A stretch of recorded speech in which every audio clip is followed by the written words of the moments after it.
Hello and welcome into another episode of the BCJ podcast, presented as always by our good friends at the Holy Grail. Get down to the Holy Grail this Saturday night for our BCJ watch party as the Bearcats take on the Oklahoma State Cowboys. 8 o'clock kickoff. FS1, I think. That could be wrong. I don't know.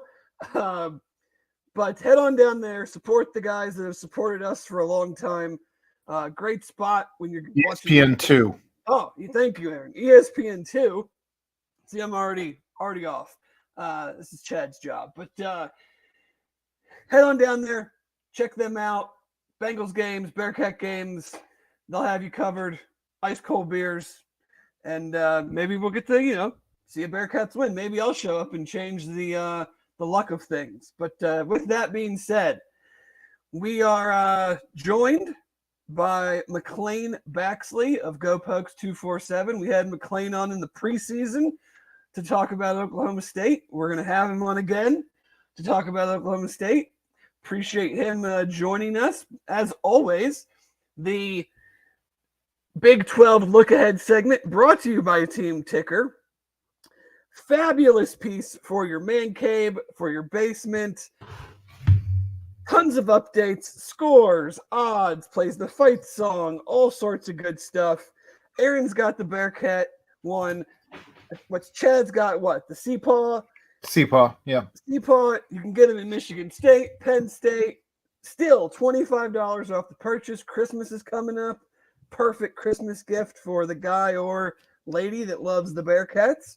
So, check Over them out. 6 minutes of information that scrolls on that bad boy. There it is. I mean, a perfect piece for, as you can see what Aaron's got, a whole big UC setup. So, please check those guys out and support them as well. Like I said, joined by McLean Baxley. We're going to get right into it. After the Iowa State loss, Oklahoma State had a bye, and now they've ripped off 3 straight wins. Is there anything that you can kind of look at specifically that changed from that time to now, or is it just kind of things have come together a little bit? I think the thing that I point to and others have pointed to is the offensive line play, and the offense as a whole, but especially the offensive line play. Those first 3 or 4 games, they kind of started figuring things out against Iowa State. Ollie Gordon had a 100-yard game there in Ames, but really figuring out, taking those 2 weeks off to really move some things around, get the 5 guys they want there, and kind of realize, hey, we're going to give the ball to Ollie Gordon. We're going to let Alan Bowman be the quarterback moving forward and just let them do their thing. And that's been super beneficial the last 3 games, and both in the run game and also when you have success in the run game, that opens up things in the passing game, allowing Alan Bowman to have success down the field in the passing game. So the offensive line play and just them being able to pass block, being able to create running lanes for Gordon and other running backs has been the biggest key, I think, from those first 3 or 4 games to the last 3. I mean, from afar, trying to figure out, this is just kind of a point. What was the deal with the 3 quarterback thing? Were you guys wondering what the point of this was, or was there really we honestly don't know who should be the starter? And then what did Alan Bowman do to kind of solidify his spot as the starter moving forward after whatever game they finally decided, okay, let's just quit screwing around with this? So it's a question that I think 20 years from now, Mike Gundy writes his memoir, he might finally answer that question of why the heck they did this for 3 weeks, and to the point where it lost them the game and really lost them 2 games, even though Alan Bowman was the full-time starter against Iowa State. But just the rotation and missing out on those reps and building that chemistry really hurt Oklahoma State against South Alabama and then Iowa State, because against Iowa State, Bowman played the full game, but it definitely looked like it was the first time he had played a full game in 2 or 3 years. And so I don't really know why they worked the 3 quarterback system, and in those first 3 games, obviously 3 non-conference games, so in the Big 12 race, it didn't affect them. But it was still a bizarre thing to do, knowing, when I got here in May, I knew that Alabama was the guy. He was supposed to, he's a veteran. He's a 24-year-old guy that's played at Texas Tech, has rode the bench at Michigan, but being around national contender teams, and then coming to Oklahoma State, he was expected to be the guy, and for him to not even start the first game, you had Garrett Rangel start the first game against Central Arkansas, and then kind of go through the rotations that they did. It was a bizarre thing to see, and I don't know if Gundy will ever say it held them back from where they could be, but I think it definitely held them back and definitely kind of handicapped them for those 2 losses. And since then, since he's been given full reins, you can definitely tell the chemistry's gotten better from his receivers and running backs and offensive linemen, and I think overall the offense looks better having one guy back at quarterback. What is, once he solidified the job, what are things that he's done well to contribute to the 3-game win streak, and then where maybe are some areas that you're still maybe looking for him to improve on? Well, like I said, that chemistry. There's a couple of plays in particular against Kansas State and against Kansas where the first 2 games of the season he would throw the ball and he's either throwing it early or the receiver's turning too early. Against Kansas State and Kansas, the receivers were right there where the ball was and got a huge 15, 20-yard pass on the field. And that chemistry is just something that has to be built in practice and built in games by repetitions. And because he's a guy that came in January, he's not been here for years. And so that's been the biggest pro from having him go the full game. And then something that's kind of hasn't hurt him. He's not doing a bad job, but there's been drops, deep balls and a couple of drops here and there from veteran guys and from younger guys in the receiving core. But overall, I just think his passing ability and reading defenses, knowing when the pocket's collapsing, being able to throw it away and not take a sack, something that he had that other guys might not have had when they're younger in the system. So overall, he's had some interceptions against Iowa State, and he had one this weekend against West Virginia. But overall, he's looked way more comfortable in these last 3 games than he did the first 4. Ollie Gordon, obviously, last week was incredible. Almost 300 yards on his own, 4 touchdowns, nearly 150 yards just in the fourth quarter. I was looking at, overall stats for this podcast, and I was expecting the Oklahoma State running game to be more than middle of the pack in the Big 12. Has I guess you kind of mentioned earlier, the solidifying of the offensive line, maybe that was an issue prior, and has that kind of come together to assist in his huge, at least last couple weeks of play? Absolutely. The offensive line play has improved a lot and allowed him to have success running the ball, but also the same way they were doing rotating quarterbacks, they were rotating running backs. Elijah Collins, a Michigan State transfer, Jaden Nixon, a guy who's been around for a couple of years, and Ollie Gordon were all rotating reps. I think the first 3 games combined, Gordon had 19 total carries. And then this past week he had 29 carries in 1 game against West Virginia. So, I asked Mike Gundy on Monday, why did it take 3 weeks to hone in on Gordon and make him the guy? And he kind of worked around the answer and, basically said they wanted to see what they had in Gordon, see what they had in the other running backs before they fully went all in on one guy. But since they've done that, in conference play, I think he's leading the conference in rushing yards per carry, all those great stats in conference play. And will those first 3 games hinder kind of more national, Doak Walker, maybe a Heisman, maybe, Walter Camp awards that he could have gotten if he was having 100-yard games for 7 games versus just the past 4 games? What does that look like? But and we'll never know. But yeah, just the progression that he's been going on, and like I said, the past 2 or 3 weeks they've really relied on him, and he's definitely. I think he's gotten better as the game's gone on. Like you said, in West Virginia, almost 150. 3 of those touchdowns came in that fourth quarter against West Virginia. So he's a guy that gets stronger as the game goes on, and it's been fun to watch. So this week we kind of have, best on best with UC's defensive line and rush defense. They've, barely given up 100 yards a game rushing versus Ollie Gordon and what Oklahoma State has been able to do in this 3-game win streak.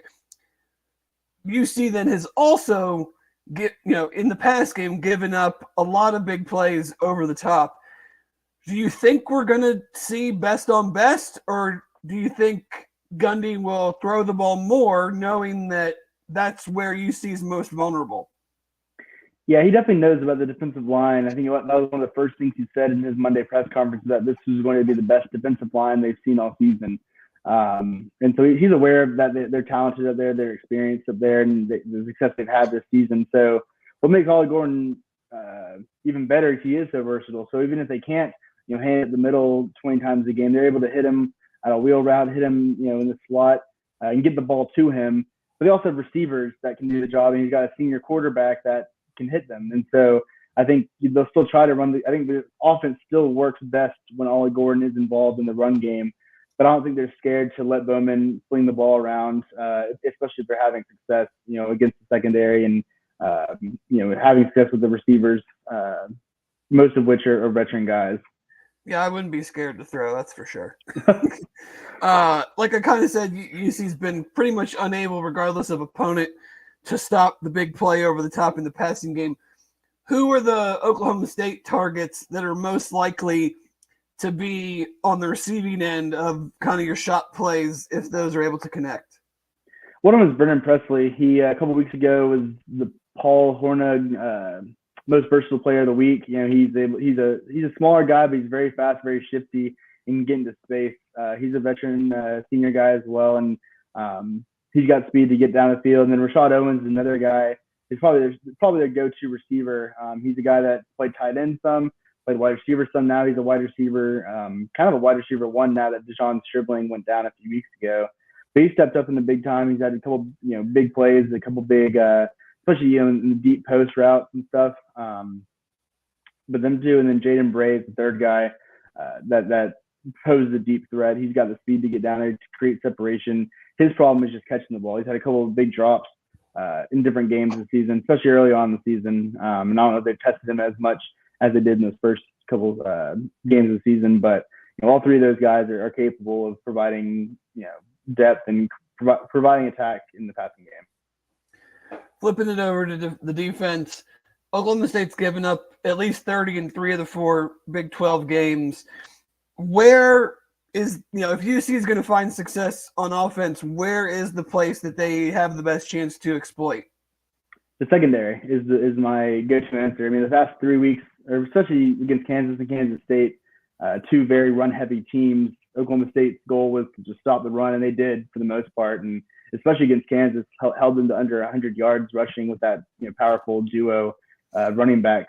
But they were against Kansas, they gave up 5 passes of 30-plus yards. All 5 went for touchdowns. They're working with some younger guys in Cameron Epps, DJ McKinney, some of these younger guys at corner and safety in the back in secondary. And they're good for the most part, but on that long ball, when the quarterback has time to move around and really, 7 or 8 seconds, they get burned a lot. Both that happened against Iowa State, happened against Kansas State, or against Kansas, and then happened this past weekend against West Virginia. So that's where I would attack and make them stop you in the secondary on the deep ball. 30-plus yards. I mean, the past 2 weeks they've given up 7 touchdowns in that way, and that's where they are weakest for sure. Well, that kind of goes against what UC's good at, because they ran the ball for almost 300 yards last week and have run it for over 200, almost every game, I think, besides Oklahoma and Iowa State. But, how has Oklahoma's run defense, you mentioned that they've kind of geared up specifically to stop the run. How has it been kind of just as a whole, and how have they done against, true running quarterbacks? Because UC will run Emory Jones quite a bit, whether it's designed or him just taking off. They've done pretty well against it. They have a lot of veteran talent down there, both on the defensive line and on their linebackers that, Colin Oliver, Nick Martin, that come down and help in the run game, help in the, get at the quarterback if needed. And they had, it's interesting. This conference is very run heavy with their quarterbacks, I feel like, especially what Oklahoma State's faced so far. And, they had Jason Bean at Kansas. They had Will Howard at Kansas State. And this past weekend, Garrett Green, he's pretty shifty as well. And they were able to hold them for the most part. 1 or 2, big runs that escaped, but for the most part, they've held running teams in check. And so I don't expect that to change this week. UC has been pretty dreadful on special teams, especially kickoff coverage and punt coverage. How are the Cowboys in those departments? Please say not great. They're fine. Until this weekend. This weekend was a bizarre game in Morgantown. The defense forces a 3-and-out. West Virginia punts the ball, and they muff the punt, and West Virginia takes over at the 30. And then later in the game, West Virginia muffs the punt, and Oklahoma State gets to continue the drive in the West Virginia territory. So that's the first little blunder that I can think of. I mean, they've missed a few field goals. They had an extra point block, but then on the other side, they've blocked at least 3 field goals, or I think 2 field goals and an extra point at least that I can remember off the top of my head. So they get after it on the punt block or on the field goal block and extra point block. But I can't remember anything special about their kickoff or either receiving a kickoff or kicking it off themselves. They're pretty sound on that. Well, I'm sure someone will make Big 12 Special Teams Player of the Week. The way things have been going. So, you know, even if you don't think they've done anything special, they're probably about to. So it's obviously homecoming weekend, night game. I'm sure there's a good contingent of UC fans heading out there. What are some things? And I know you're fairly new to the area too, is right?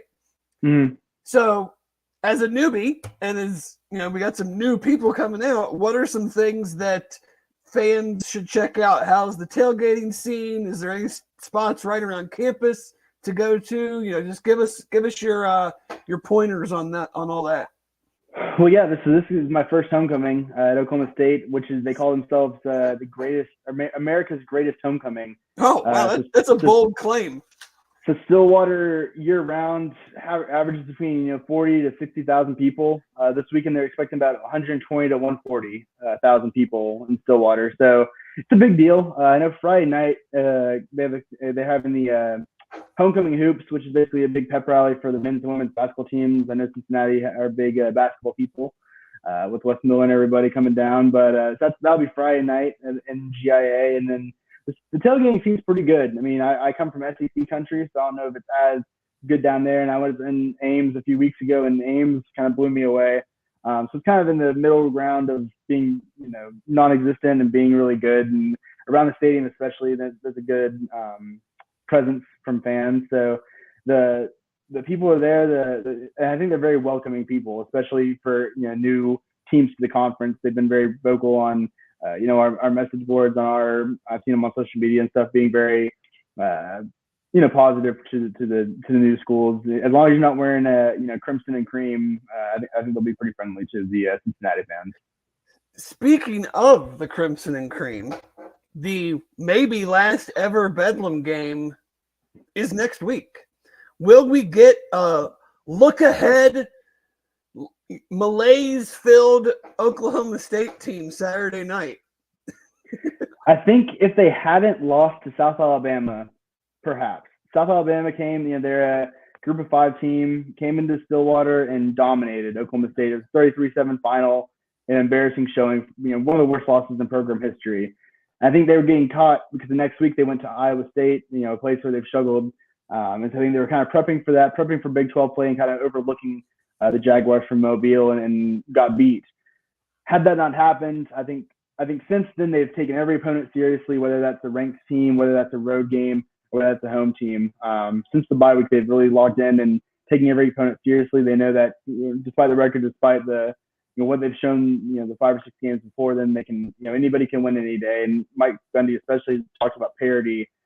I think almost every press conference this season, he's talked about how there's no, every game's gonna be close now because of the transfer portal, because of NIL and all these things that he talks about every week. So I expect them to be prepared for Cincinnati while still understanding that next week is as soon as the game goes final, it's Bedlam week, and so they understand that. Well, I think appreciate you you jumping on with us, and the Bearcats have lost 5 in a row. Maybe they can get off the schneid because the Cowboys are looking ahead to the Sooners, but hopefully it's a good weather day and a lot of fun for everybody out there. Tell everybody where they can get you on the 247 network, and then also any of the socials that you're active on. Yeah, so check out read my writing. I'm a writer, not a talker. On gopokes247.com. And then I'm on Twitter at McLean Baxley. No underscores, no numbers, nothing. Just at McLean Baxley. I'm on there much too frequently. So I'm on those are the two places where you can find me. Awesome, man. Well, I appreciate it. I did tag you, McLean, in the podcast links, so people can find you there as well. Excellent. And they can come at me with my incorrect predictions from earlier in the season, where I had Cincinnati maybe a little too high in their Big 12 debut. We still love you, man. You know, we appreciate the positivity that you showed to the Cats early in the preseason. I regret nothing. We appreciate it. Thanks, man. Have a good one, and we will. We might catch up with you around basketball season too. Sounds good, y'all. All right, thanks. That was McLean Baxley from Go Pokes 247 previewing the game this weekend against the Oklahoma State Cowboys. And that was also your team ticker Big 12 look ahead. We are patiently awaiting the arrival of one Mr. Chad Brendel. He took in the Lady Bearcats volleyball 3-0 set victory over the Texas Tech Red Raiders on Taylor Swift night at the Shoe. So he said he would be here shortly, but thank you to everyone that has jumped in so far. Darren, Jeffrey, and Coop, appreciate that. Oh, we'll do a Turtles Brew timestamp.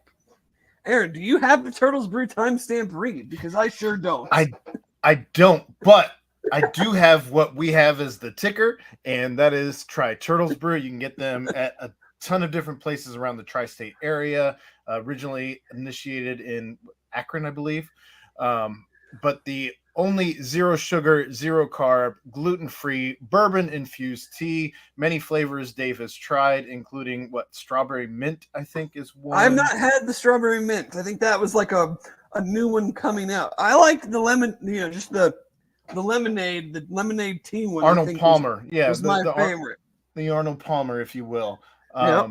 Well, the John Daly, because it has alcohol in it. Sure, there you go. I think you have to smoke a pack of Marlboro Reds while ingesting a John Daly. But it also, every purchase does help save the sea turtles. You can visit www.turtlesbrew.com for more information and locations. It comes in a half-gallon jug, so you're not purchasing like the little individual sized bottles for your consuming pleasure. You have to go big or go home. It's good stuff. And as the weather gets cooler, it'd be a wonderful tailgate cocktail to add a little maybe extra of your favorite bourbon in there. Get you all nice and warm and toasty. It looks like after this rain comes through this weekend, that it's going to get real cold real quick. Yeah. So 75 today and like high of 40-something on Halloween. Yeah. A week from today, I think the high is 45, at least here in Athens. Sounds wonderful. So 30-degree drop, no big deal. Hopefully it's nice and chilly for those boys from Orlando next Saturday. Get those spigots winterized real quick before you're take those hoses off. Before the lows are down in the 20s at night. Yeah. But what do you want to talk about before Chad gets on here? I don't know. Let me switch the imaging here real quick. Out of the Turtles Brew, we are back, presented by the Holy Grail. I don't know. I mean, I guess I'm sure that once Chad gets here, as he should be here roughly in the next 5 minutes or so. I know you talked about it with Jeff on Sunday. I've talked about it with, all the boys of the BBP on Monday. I talked about it on Saturday night. But after having digested a couple days, are you feeling any differently about the Baylor game?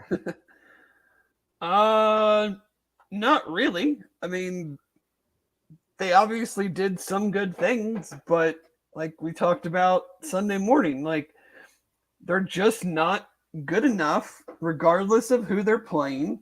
They're either not good enough and also not playing well enough, not playing complete enough to withstand some of these just crushing miscues, mistakes, errors, bounce of the ball, like whatever you want to call it.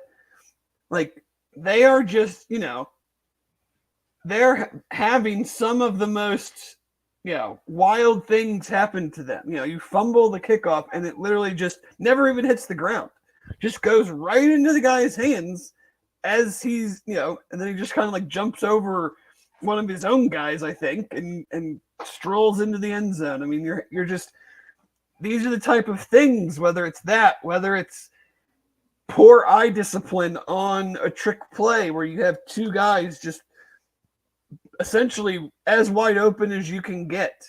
You have a play where Corey Kiner maybe gets a first down, maybe he doesn't, and it sets up a fourth and very short. But as he's going down, he fumbles the ball backwards, and you recover it. But now it's 4th and 4, and you have to punt. Or on 4th down when you fumble it on the handoff. Right. I understand what Scott is saying, but I also would have just given the ball to Corey Kiner and allowed him to try to pick up that yard. But still, like, if you make that call, you were making that call because you have confidence that it's going to be executed. Correct. And if it was executed, it was likely at least a first down, and he says a touchdown. I don't know. I haven't watched any replays or anything to verify if Peyton Singletary was wide open and if he would have had it, whatever.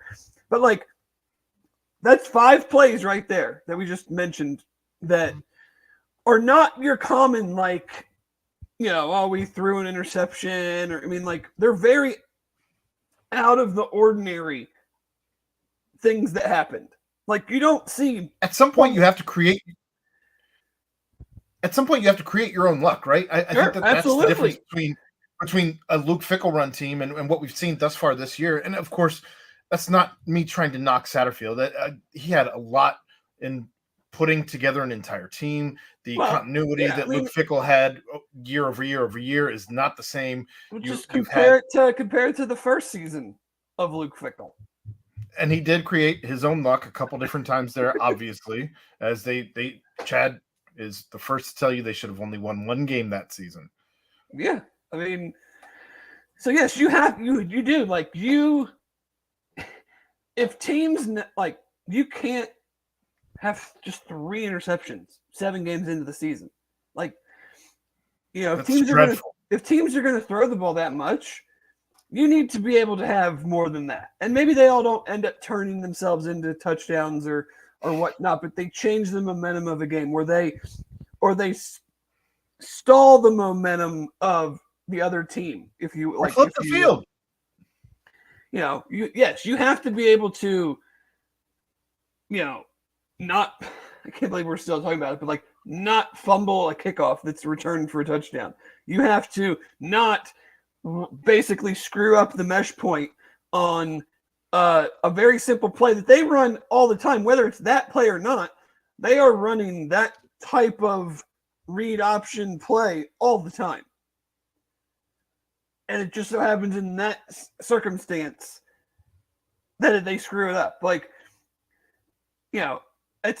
like you said, at some point you have to make your own luck. At some point, the players, if you just take that play, for instance, and you take Coach Satterfield at his word, like, the play was drawn up and apparently there for a touchdown. There's not anything else him or any of the other coaches can do at that point. Like, it's the coach's job is to put the players in the best position to succeed, to make plays, to win. I think they put the team in the best place to succeed on that play, and then the team didn't execute it. Well, Satterfield's not been shy about using that word over and over and over again, week after week after week, with execution is one of his buzzwords at this point, right? Well, I mean, like, it has to be a fifth-year guy returning a kickoff, fumbles the ball, like drops. First off, doesn't fair catch it. Second off, drops it. Third off, picks it up, runs, and gets fumbles. And like, Kerry Combs has nothing to do with that. What do you want Kerry Combs to do there? Well, what I will argue is that if he was supposed to fair catch it, he should not have been out there for any more kick returns. Maybe they have no confidence in anybody else. Well, if you're not out there doing what's instructed of you and you're supposed to fair catch it and you don't fair catch it, and then you end up with this horrendous play, and it's not the first time that you've surrendered the ball on a special team play. It's now the second time this season, and they've both turned up to be catastrophic turning points of the game. You can't be left in there to your own devices. I mean, you can if you have nobody else that you think is any better. Like we talked about, you can't that can't be true. That can't be true. It simply can't. Like, you can't bench a guy just because he screwed up if the guy you're going to put in is worse. Well, DJ Taylor, he was one of the Pac-12 leaders in return yardage last season. 2 years ago, but okay. Regardless, you get my point. He basically got benched at Arizona State last year. He's on the roster. Okay. It can't be worse than giving the ball away. Actually, it can. That's the thing. Like, it can be worse. How is it worse than giving the ball away? You could do that. Guy could do it. Just that guy. Maybe they tried him in practice and he dropped it 4 times this week. Like, I don't know. There's a reason they're starters and reserves. Like, they've proven that they are better than the other guys. So, that's just how this guy. Maybe. Right. Maybe we see a change. Like, maybe Ryan Montgomery, if he's healthy, is back there on kickoff and punt.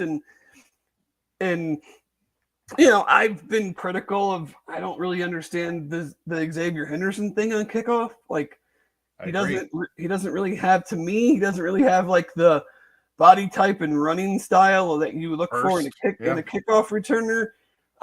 Like a long strider, it seems like he kind of like almost comes to a complete stop as he gets to kind of the first scrum of people. And he did have the one decent one when he kind of spun out of a tackle and was able to break it outside. But I mean, he seems like a guy that with his speed and long stride, like if there's a hole there and he hits it, then great. But like he's not really like making moves and making guys miss and kind of redirecting his field and coming out the other side type of thing. So I don't know. It's when you lose 5 in a row, everything is open to conversation. I think that's pretty obvious. Randy asks, what happens if the Bearcats finish the season with only 2 wins? I don't really know. Like nothing, like there's not any changes are going to be made. Like unless Scott Satterfield wants to or can convince them that some staff changes need to be made. I don't know. Those are usually 2-year contracts. You're likely not going to pay an assistant not to coach at your school if you absolutely don't have to. I mean, like Scott Satterfield certainly is going nowhere. His contract is pretty much fully guaranteed through the 2025 season. So, say it was an epic disaster this year and an epic disaster next year. If they wanted to make a move after next season, they would still owe him 100% of what is remaining on his salary. That doesn't change until, I believe, after the 2025 season.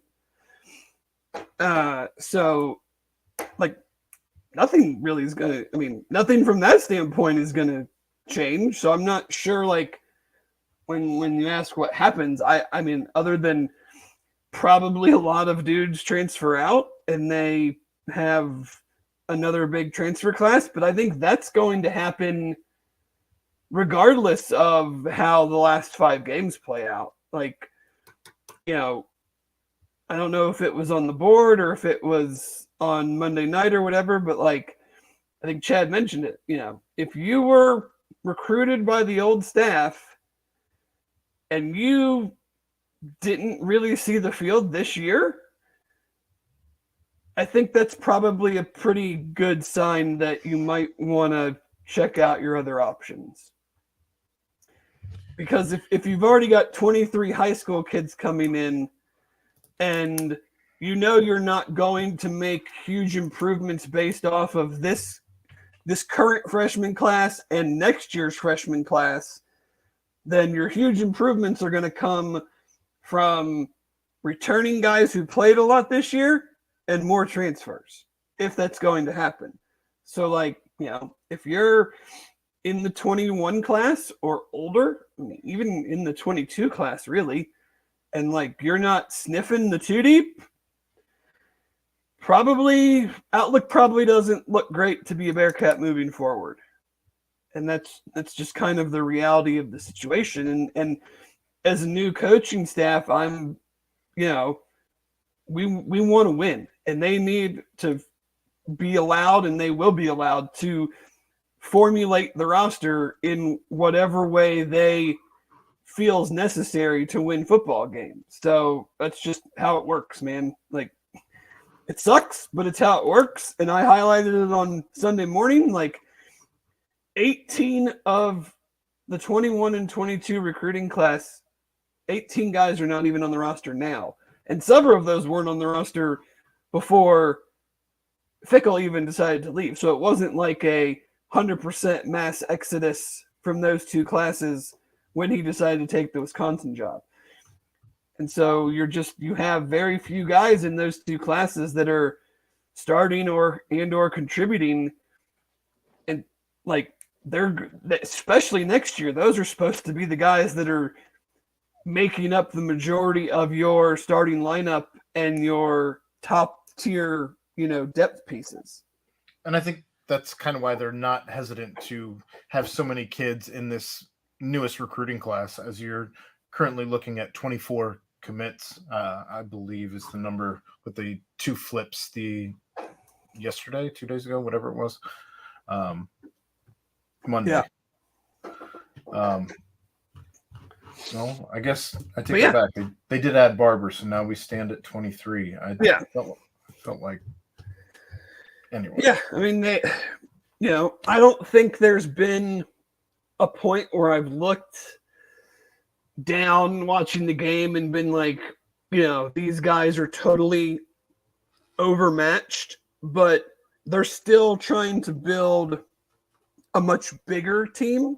The American was a very horizontal league. You know, you had a bunch of small receivers, and even if they were taller, they were skinny. Like, I think in this league, you have, you know, a bunch of bigger and just bigger receivers, bigger running backs, bigger DBs. You know, your 230-pound linebacker is still fast. Whereas, like, in the American, there was a lot of, I mean, even UC, I mean, you had a lot of, you know, I'm guessing if they were being legit about it, once the season was rolling, I bet you had some linebackers playing under 200. You know, your guys are 210, 215, your safeties are 205, 210, UC had probably the biggest set of corners that anybody ever had in the American when they had Sauce and Kobe and Arquan. But I mean, I think that's why you're seeing Zach Clark and Aiden Pastoria, or, you know, however you pronounce his last name, like 6'6", 6'7", you know. Pastoriza, yeah. Lendrick Barber, I've seen him listed anywhere from 6'2.5" to 6'4", and always around 300 pounds. Like, they just need as many big people as they Gavin can. Grover at 6'6", yeah. Yeah, I mean, even the other offensive line commits that they have, you know, Jake Wheelock has gotten a lot of good publicity from other coaches and other recruiting folks. And then Jace Mitchell is still being recruited by Auburn. I think he plays tackle in high school, but he's probably more of a guard because I think he's only 6'3". But yeah, I mean, I wouldn't. If you're a big kid and you've had a good senior season, like I know Chad mentioned it Monday night, like they are in talking to those guys at Higher Ground, like tape truly does matter.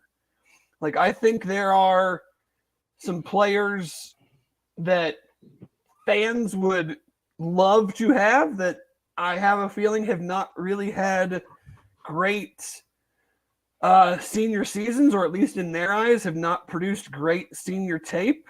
And I think they're looking for guys that, are not near their potential. Like, you look at Clark and the other linemen, like they need to clearly put on a bunch of weight, but they have the other traits, the height, the long arms, the movement ability to run a zone blocking scheme that they're looking for. So you're looking for, like, how much more growth does this guy have? Is he pretty much already tapped out and he gets a high rating and a bunch of offers because he is really good right now, but like this is kind of it. Like we see a hard time with him maybe taking 1, 2, 3 more steps in his progression. Jeffrey asks, how many transfers do we think they'll get, or is it way too early? I mean, it's probably too early to give like a true answer, but I'll just say if they have 20, I'm not going to be surprised in the least. I'd agree with that. We'll be shocked if it's less than 15. Yeah. Shocked. Because I mean, if it's less than 15. Like I just said, like you're gonna have guys that were recruited by Luke that are going to leave. Then you're going to have guys that we see all the time that even if they were maybe a contributor, maybe even a starter, they want to go play their senior and they had a good season. Hey, NLI money comes and they want to go play their senior year at somewhere that can potentially win a conference championship or go to the new 12-team playoff or potentially go to the national championship. Like there could be guys in that boat that we're not like, it doesn't necessarily have to be dudes that haven't played. Like in this era, like we all know well and good that teams came after Dante Corleone. Like, so it could be a mix of guys, and then you're probably going to have guys that are medically disqualified. That seems to happen all the time, or So yeah, if there's 20, not going to surprise me in the least. Hello, Chad. Hi guys. How was Taylor Swift night? I look, man. All you have to do is slap Taylor Swift's name on something, and like I'd say, I don't know, 60% of the lower bowl was full. And 13-year-old girls come out of the woodwork. Yeah. Girl Scouts, volleyball teams, like you name it. They were at Fifth Third Arena tonight, dancing to Taylor Swift songs in between the action. Well, they saw a nice Bearcats win. Yeah, the first set was a little back and forth, and then the second and third sets were just total ass kicking by Molly Alvey and her squad. So thanks to the team. They invited Kelsey. She got to do the little pregame tunnel and got to do the national anthem where they like stand out on the baseline. And her and her friend and her friend's little sister had a blast. It was awesome. Nice. And I've now been informed we are going back to all of the home games for the rest of the season. Oh, congratulations on that. But honestly, Dave, I like volleyball is a fun sport to watch. I'm sure it is. Especially at that level. Where, yeah. Like, they're not that I don't like watching 8th grade volleyball, but it's a completely different game at the college level. Yeah, these girls can like actually jump like legitimately off the ground. Like legitimately their armpits are at the net. Like, right. When they go up to spike. Like, and they actually can block. Like you just don't get any of that at the level that I've been watching. but it's a fun sport. Like, she could have. I'll put it this way: she could have done a lot worse in terms of sports that Dad has to watch. Volleyball is pretty entertaining, so it was a good time. Yeah, and it can go fairly quickly. Luckily, that was a 3-setter with set 2 and 3 being expeditious.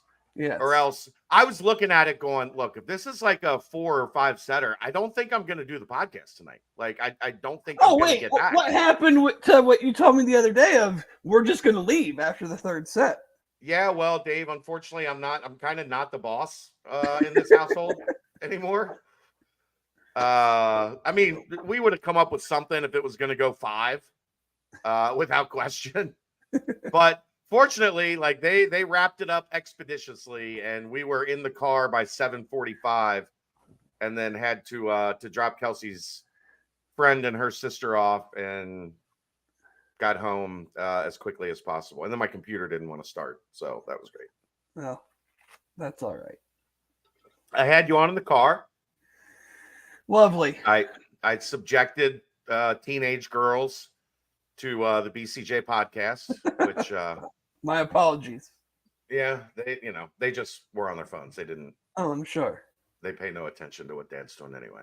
Right. But so good Oklahoma State content. Yeah.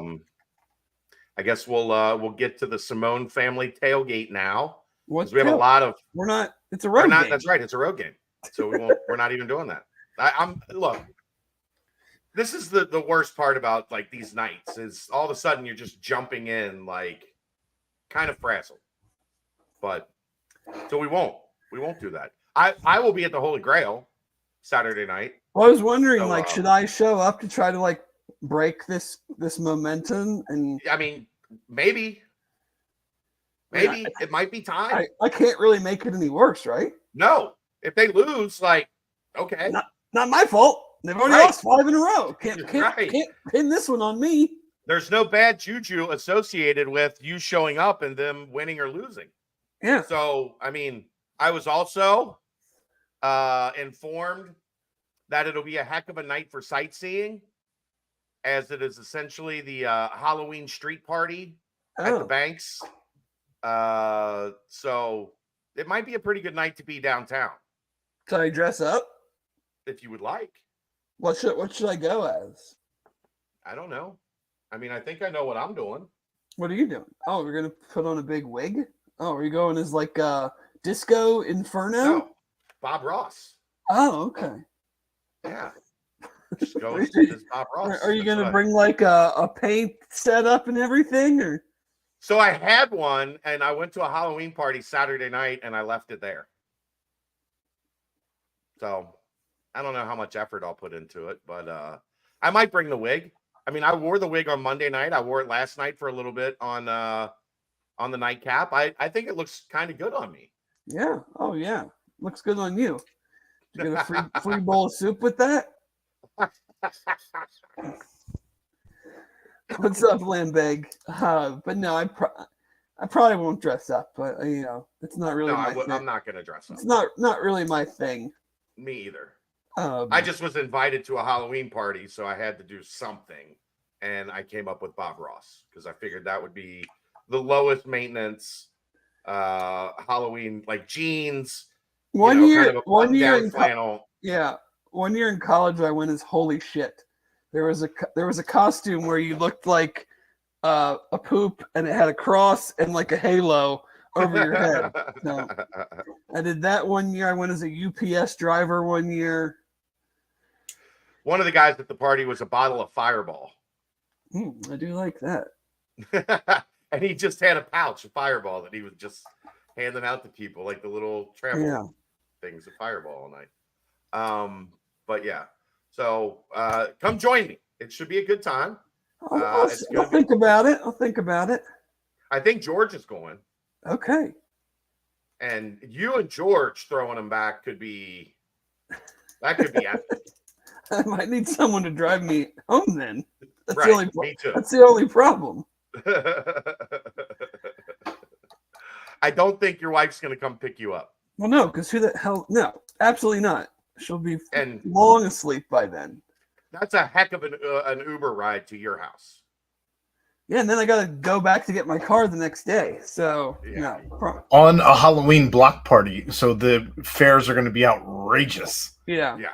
I could. Oh, nope. Well, I have an idea, but okay, this might work. This might work. All right. Figure it out. But anyway, Oklahoma State. How we feeling? Not great. good. Not good, Bob. Not great, Bob. Not great. I mean, look, we're in the show me point, right? Like, yeah.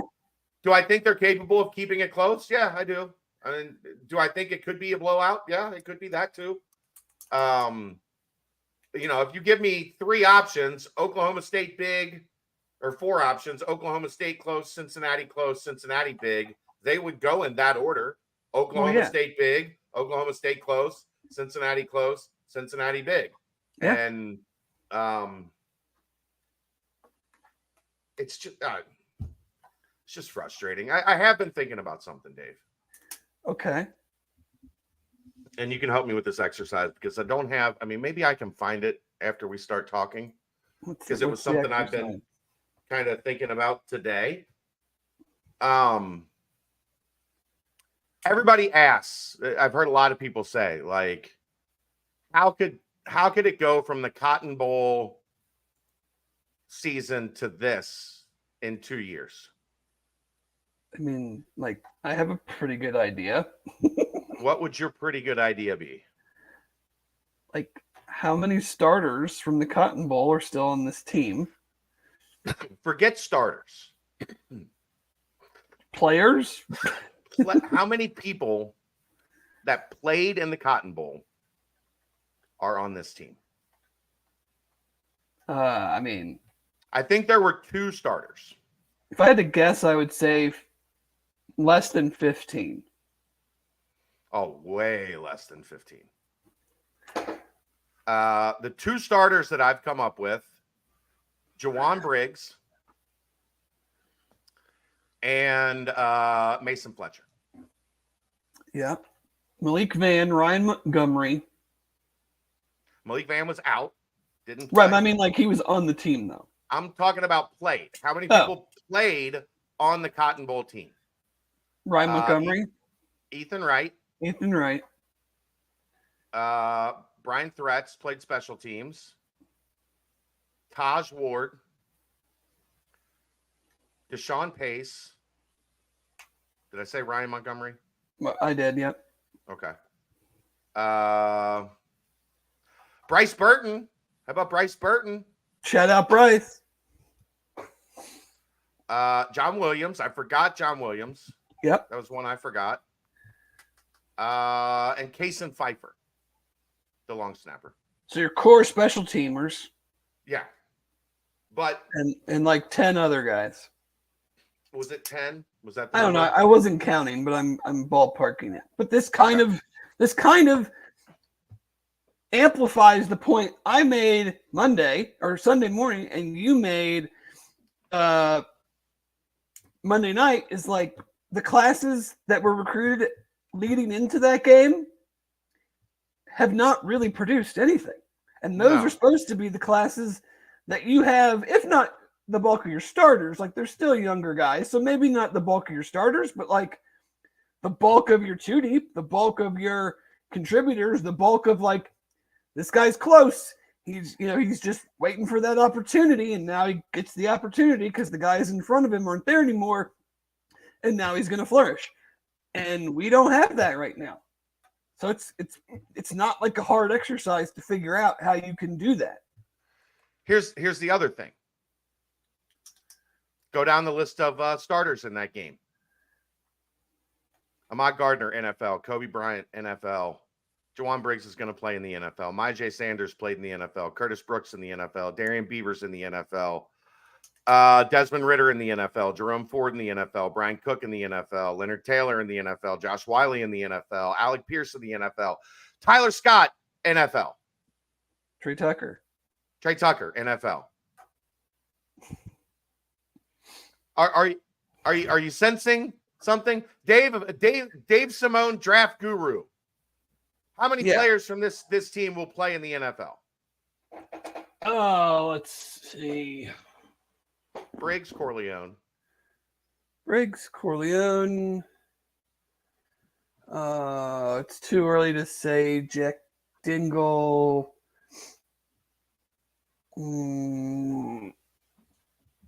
As of now, I would probably not say anybody that I've seen on offense. Maybe Gavin Gerhardt gets a... Maybe Xavier Henderson. Maybe finds a spot. Yeah. I think that's possible. Yeah. But Shaman? Shaman possibly. Could, yeah. He's trending in that. I would definitely say he's trending in that direction with what we've seen the past couple weeks. No doubt. But that's the thing about being in the AAC and doing what they did is like even all the other teams that had super successful runs in the AAC, whether it's UCF or runs in as a G5 program, whether it was UCF, whether it was Houston when they did their little thing when they beat Oklahoma and then beat Florida State in the Peach Bowl, whether it was Boise State even back in the day. How many guys were they putting in the NFL? Like, I'm sorry, what was that? Like, how many guys were those teams putting in the NFL? Well, I think that UCF team only put, like, the dominant UCF teams only put, like, 4 or 5 guys in the NFL. Yeah, I mean, the year that UC had the 9 guys drafted, I think Georgia, Alabama, and maybe one other team were the only teams that had more people drafted. I think it was Michigan, and they weren't good. Like, they were good. It was somebody that wasn't. Maybe Oklahoma or somebody that had a down year. My point being is, even when these teams have been great in the G5, they've never had the accumulation of NFL talent. And when you have that level of accumulation of NFL talent, leave in a 2-year span, no one had ever even done that, let alone done it and then replenished it with an equal amount of talent. Right. So, like, just odds and the laws of averages, given where they were at that time, should have told you that this was a historic group.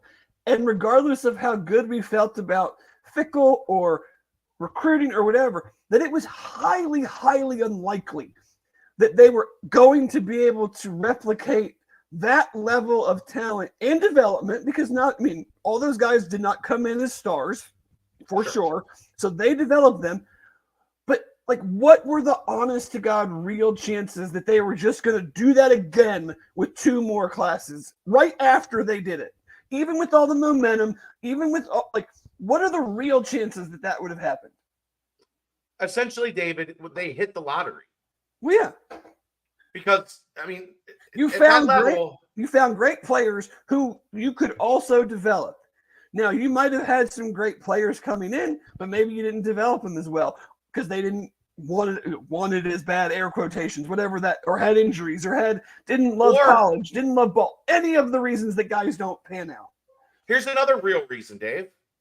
A lot of those guys had their development stunted because the roster was set for 3 years. Yeah. You know why a bunch of those guys, like, let's go back. Let's do the rewind trick.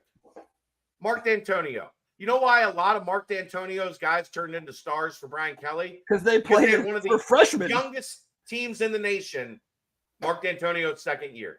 His first year, they were all veteran guys that he took over for Menor, Gino, and that crew. Year 2, complete reset. And they started, I think they were the 3rd youngest. Carrie mentioned that. Carrie wrote something about this on the board the other day. They were the 3rd youngest defense in the nation in that second year. And all those guys got to play. You wonder why Haruki and D'Lo and Mickens, yeah. You go down the damn list. Like, those guys got to play right away, and they developed the hard way. Well, what happened in 19, 20, and 21, Dave? It was almost the same team all 3 years. Right. And the guys behind them didn't get trial by fire. They got scout team by fire. They went from what scout did we talk team about to in 21? starters. Yeah. What did we talk about in 21 when we went into higher ground? This is boring as shit. There's nothing to cover here. Yeah. We know every position. Not only did they basically go scout team to starter, those 2 years UC had virtually no major injuries. Right. So it wasn't like, oh, this wide receiver got hurt. Now we can see what this guy can do. Or Sauce is out 5 weeks. We at least get to see what Sammy Anderson can do. Like, great point. Guess what happened? Wiggins out for a year.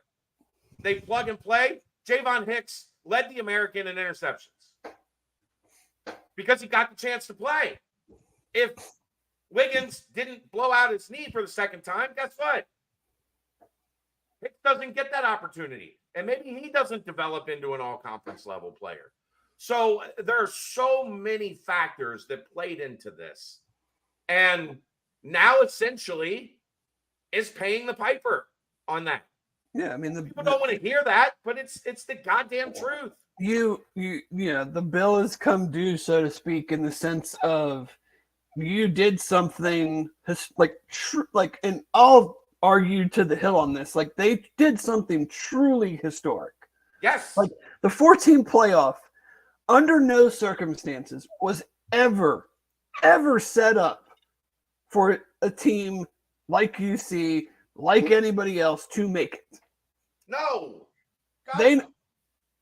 They made it with, all of these things coming together literally perfectly over a 2-year period. I mean, we talked about when Dez was coming in to his own kind of as a starter in 2020, how we had gone like 10 years in a row, it felt like, if not more, with UC never having a quarterback make it through an entire season. And then he turns around and makes it through, 2 seasons in a row, essentially. All of these things came together when they absolutely should not have, in a situation that had never happened before. And, you just can't, you couldn't possibly expect that to just carry over at that high of a level. Like, a G5 program, as good as we think we are and as good as we were, it's just not set up to do that. And the law of averages end up playing themselves out that, how many times have we talked about UC, the best player in a recruiting class, when you look back on it, has ended up being like one of the lowest rated players in the class? Like, eventually that luck stops, and you need your highest rated players to actually be your best players. And now they're kind of in a position where they had a tremendous amount of, you can call it misfortune, unluck, whatever, but like a tremendous amount of the highest rated players ended up, not producing, not working out. And now you also have that coupled with like a large exodus of just overall roster and other guys that have not, either transferred out prior to the coaching change because they were already getting recruited over, or then also transferred out because of the coaching change. Like, I mean, that's a very long-winded and long discussion way to saying, like, did I think it was going to play out this way? No, but right. It's not a difficult exercise to kind of look at what happened and why it happened, and then look at what has happened since and say, yeah, I mean, like, I can kind of see how these are the results when you add 1 + 1 + 1, and that's when you get this. Well, let's do this exercise, Dave. Let's do top fives in the recruiting class. And the last one that really hit 2020, Evan Prater, Sammy Anderson, Jaden Thompson, Jaheim Thomas, D.R.A. McDonald. I think you could say, like, Evan, it didn't work out at quarterback. I think he's got a chance to be a really good wide receiver. Yeah. Especially next year. He might be wide receiver 1 next year. Yeah. Like, honestly, like, he's had far more success than I envisioned him in this transition, like immediately. Yeah. Sammy would have been cornerback number 1. Yep. Jaden Thompson was on his way to being really good here. I think he's got 1 catch at Louisville. Yeah, that one, I'll never understand why he left. It didn't make any sense. Anyhow. And then Jaheim Thomas, who is outstanding right now at Arkansas. Yeah. And you have a coaching change, and that's going to happen. The bottom 5 of that class, Peyton Singletary, who's solid. Sterling Miles, I had no clue where that landed. Yeah. Mm-hmm. Norman Love, his knee never recovered. Jake Renfro, really good. Injuries have kind of screwed him. And then Dominique Perry, who's a rotation guy at defensive tackle. So that one's, they got that one right in terms of like the evaluation on the top of that class. 21 class. Brian Threats was the number 1 rated guy. He's been solid. Robert Jackson, haven't done much. Jack Dingle's a starter. Luke Collinsworth was a Xavier fan, so he didn't like football. And then Shaman. Pretty good. Like, yeah. At least like 3 of your top 5 in that class are starters right now. Yeah. You feel pretty good about that. Bottom of that class, Brady Lichtenberg, Jonah Lytle, Jamal Williams, Malik Rainey, and Mason Fletcher. Yeah. So you haven't gotten really, outside of Mason, anybody that's really been right. A serious contributor. 22 class, top. J.Q. Hardaway, gone. Ethan Green, hopefully somebody that is going to be a factor at tackle. JoJo Bermuda has gone. Derek Shepard has moved up into the 2 deep on the defensive line. Stephen Bird, we've heard some good things about as a redshirt freshman. And then everybody's favorite quarterback, Luther Richardson. Bottom of that class, Oliver Bridges. I still think there's potential there. Yep. Ken Willis has been good when he's been on the field. Sincere Lewis, I think, is going to be really good as long as his knee heals properly. But I think I really like what I've seen from him before he got hurt. And then the bottom 2 guys in that class are the 2 guys that are probably helping this team the most right now. Tyler Gillison and Jonathan Thompson. Yeah. So, but yeah, I mean, you're still not like, we just named what, 20 guys, 30 guys?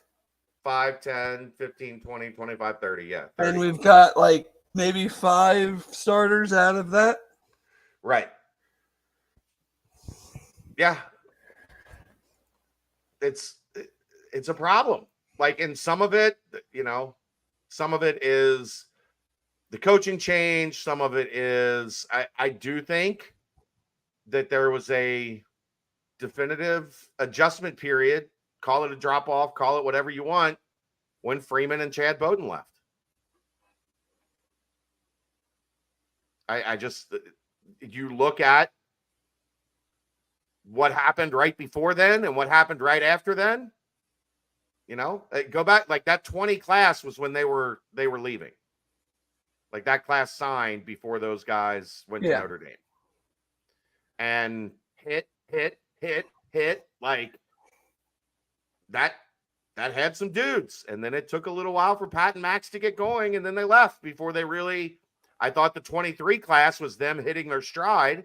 Right. And they leave and that class falls apart. Right. I just think like we just have not seen that core crop of middle 3 stars that this program has been built on for years. Even, Luke Fickell aside, has not, come to the top. And I think that is magnified when you're playing in a different league. Like I said Sunday morning, like I think this is a pretty good AAC roster, but your deficiencies and your warts are amplified and exposed even more when you're playing even a, what some might call a bad Big 12 roster in like Baylor. Well, if you don't play, if you're a good AAC roster and then you screw around and commit some boneheaded errors, then it doesn't matter if they're a bad Big 12 team, because you're not truly a good AAC team then, because you're a good roster, but you're not playing like a good team. Right. And I just think that gap, like that's why I think UC has been able to, outside of really the Oklahoma game and then the Iowa State game, like they've been able to be in these games. Right. But they don't have whether it's talent, whether it's coaching, whether it's both, I don't really care. It doesn't matter to me. They have not made the plays or been put in the position to overcome the gaps when they do, because no one's going to, I mean, very rarely or any team's going to play quote unquote perfect games. Like the other team is trying to win too. Like you're going to screw up, or they're going to make a play, or they're going to break a tackle, or you're going to drop, like, I'm not talking perfection, but like when you make some of the mistakes that they've made, your areas of deficiency are shown even more glaring when you're already kind of battling an uphill battle just from an overall roster talent standpoint. Yeah, it's just been kind of the perfect storm of many, many different things. Many, many different things. Roster construction, roster development, roster retention, turnover, coaching change. Like, it all just piled on at once. Well, like Aaron and I were, before you got on, when Aaron and I were talking about the Baylor game, and you lose by 3, and you have some of the most odd and one-off type of errors that you can have. Like, how often have you seen a running back maybe get a first down or maybe have a 4th and inches, and he fumbles the ball and it goes backwards and you recover it, but then you can't really go for it? Or the kickoff situation happened where guys fumble kickoffs all the time. How often does it bounce directly into a guy's hands and never actually touch the ground, and he's just able to walk into the end zone? Like these are anomalies in the game of football, and they're happening in the same game, let alone in the same season. So, and you have to figure out ways to overcome that, and that's where we get into all the stuff that we just discussed. Maybe this team and this coaching staff with this team and the way this roster is currently put together, maybe they're just not able to overcome it for a myriad of reasons. Yeah, it's been, and here's the thing that I think that, like, this is why this has been so difficult for people, Dave. Because I think if they were getting their ass kicked, people would understand these things more clearly. Yeah, if every game looked like Iowa State, you could just flatly say, we took a step up, we had a coaching change, we had a bunch of roster turnover. We hope this wasn't what it was going to look like, but it was totally understandable. Right. But when you're in games and you're trading punches at times, and you're showing that you can run the ball for almost 300 yards, or you're showing that you can, do different things, but then you're still losing. That's when, it's tougher to say, I expected this because of the things I just mentioned, because someone could say, well, we're not getting killed. Like, so are we this far off? Or is all this stuff gonna even itself out next year. Right. You know, I don't know. Yeah. It's it's frustrating. It's frustrating. I know that. That's for sure. All right, let's get to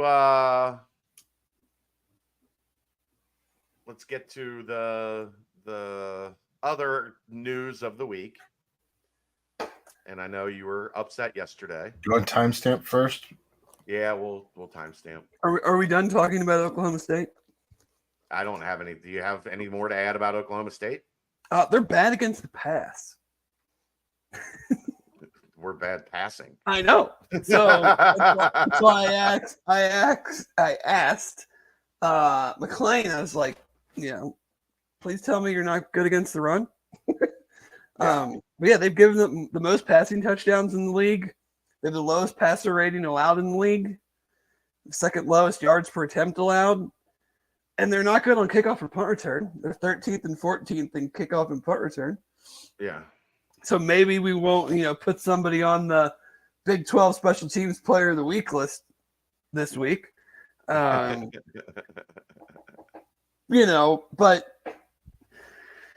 Ollie Gordon's a dude. I'm sure they're still going to give him the ball a bunch, but if you watched UC play, if you're Mike Gundy, why wouldn't you just let Alan Bowman chuck it? Right.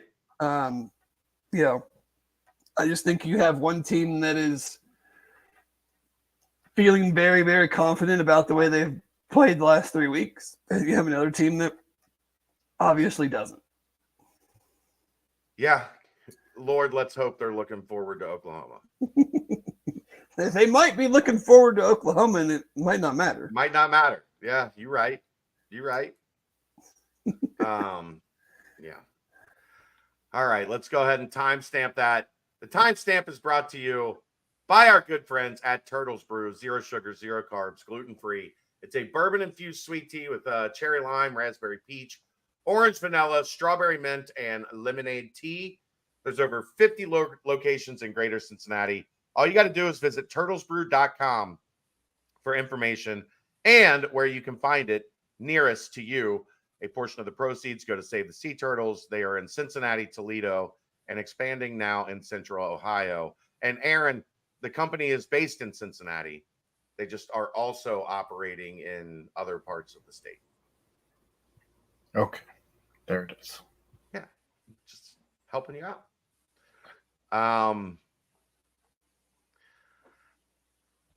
Scheduling. You were very passionate about this yesterday. Yeah. I think honestly what a lot of this comes down to is, one, I don't think UC was ready to be FOIA'd on this to where they had the complete But they were, and they knew it.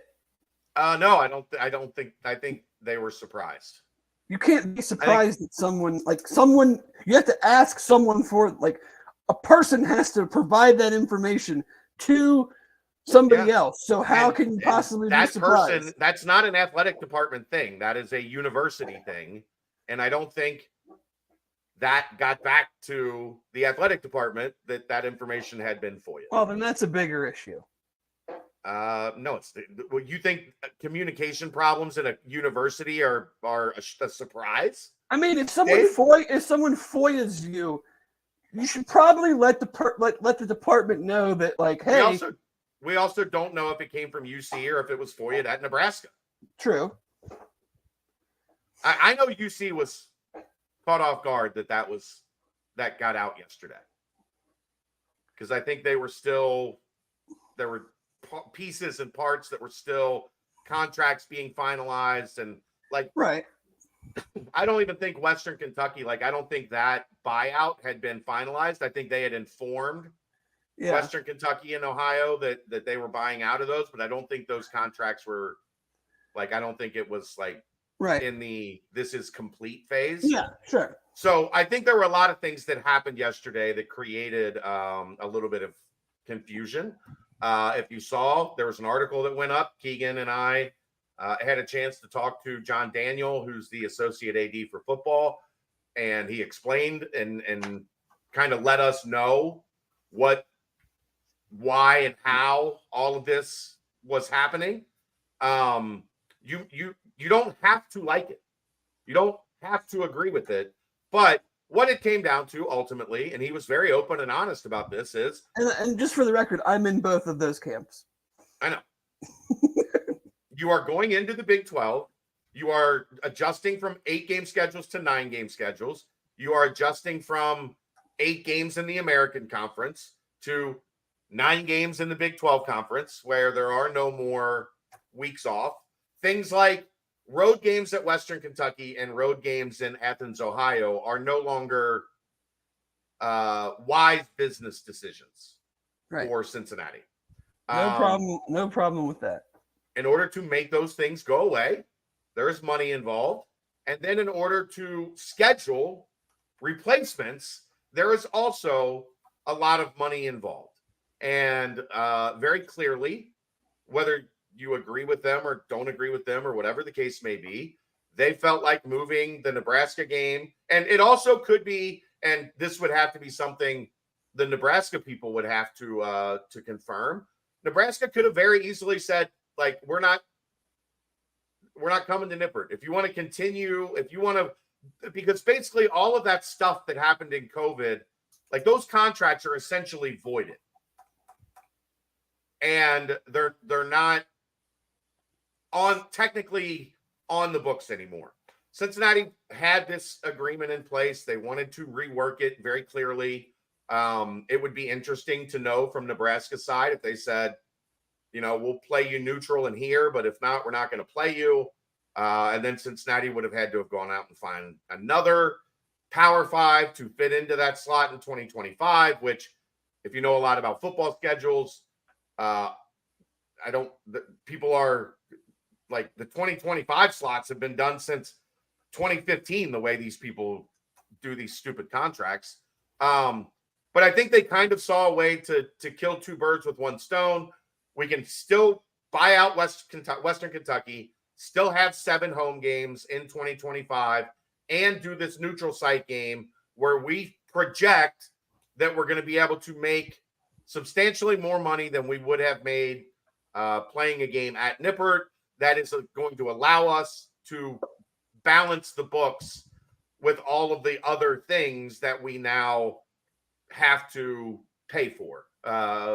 So it was very clearly a money situation. Like, they did not, when they talked to us about it, they didn't try to we felt that and no, like, we needed that money from here to go to here as we're itemizing all of these changes that have to be made as we're going into the Big 12. I commend them for, one, they didn't have to give us that opportunity on that short of notice to explain what was going on. They could have coach speaked us into Bolivian on that, but they were honest about it. They told us what was going on, and you have the full story. Whether you like it or don't like it, that's up to you, but at least we have the full story now on why this all happened. Yes. You still don't like it, and that's fine. I understand it. They basically came out and said, like, this is just numbers on a spreadsheet. I just didn't love the way that it was handled, whether it was thrown at them or not. And I get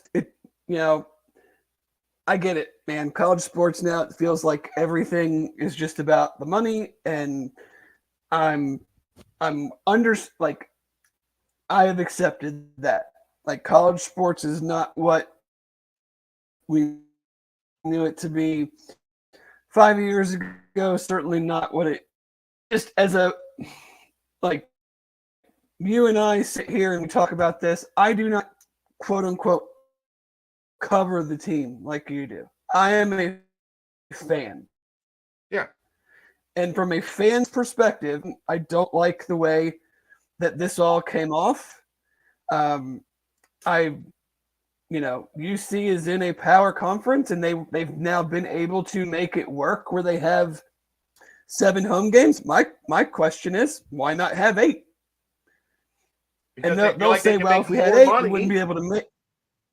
Right, but as a fan, I'm going, that's not my damn problem.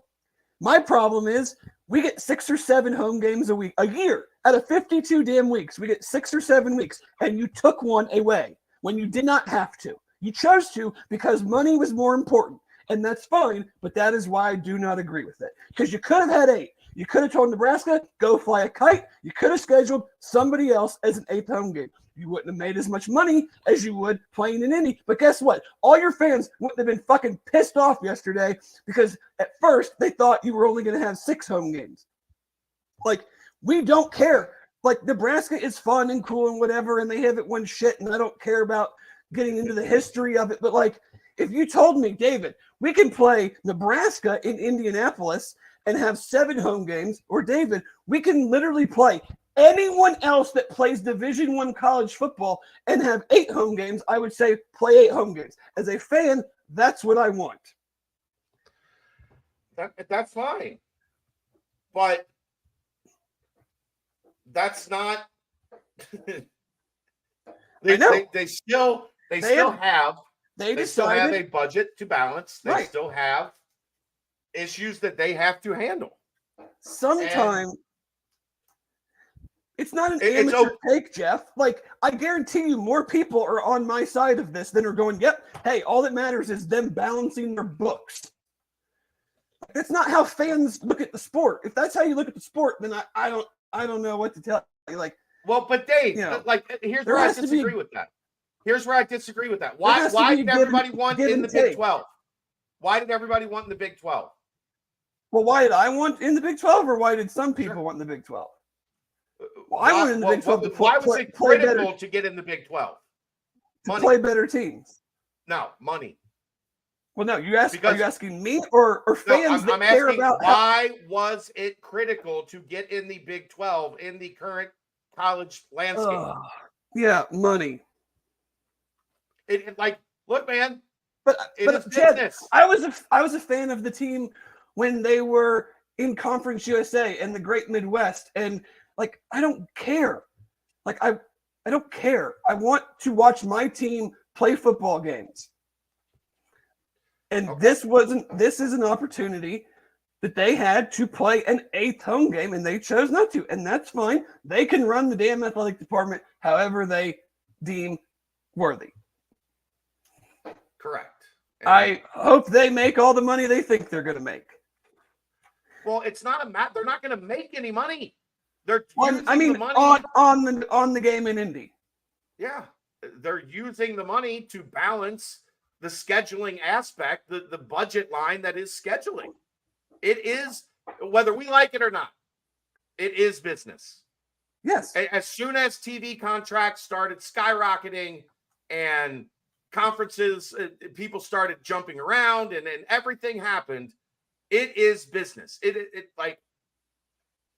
would it be great if fans mattered as much as they used to? Yeah, it would. But what matters now is money. Yeah. The schools have made that clear. The presidents have made that clear. The athletic directors have made that clear. And this was nothing more than a budget balancing exercise. Right. And there are, they're mad about it, and that's okay. There might be a lot of Nebraska people there. Like, I don't know if I'll be able to go. And I would have been able to go if the game was at Nippert. Okay. And I'm sure I'm not alone in that fact. So while the money is super important, you're also then you're telling your fan base that, yes, it's important. You guys are important, but not as important as us possibly making some more money. Not making money, not losing money, Dave. That's making money. Making money by moving the game to. They're making more money versus if it was at Nippert.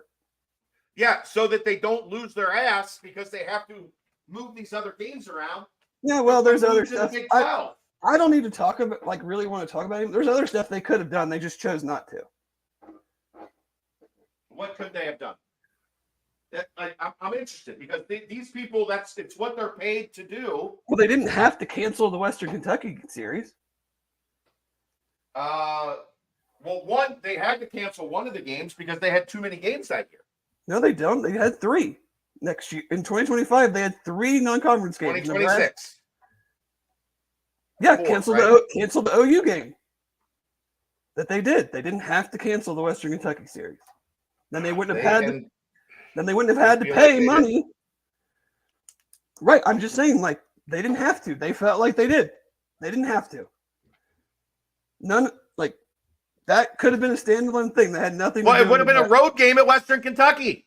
So it's a road game at Western Kentucky.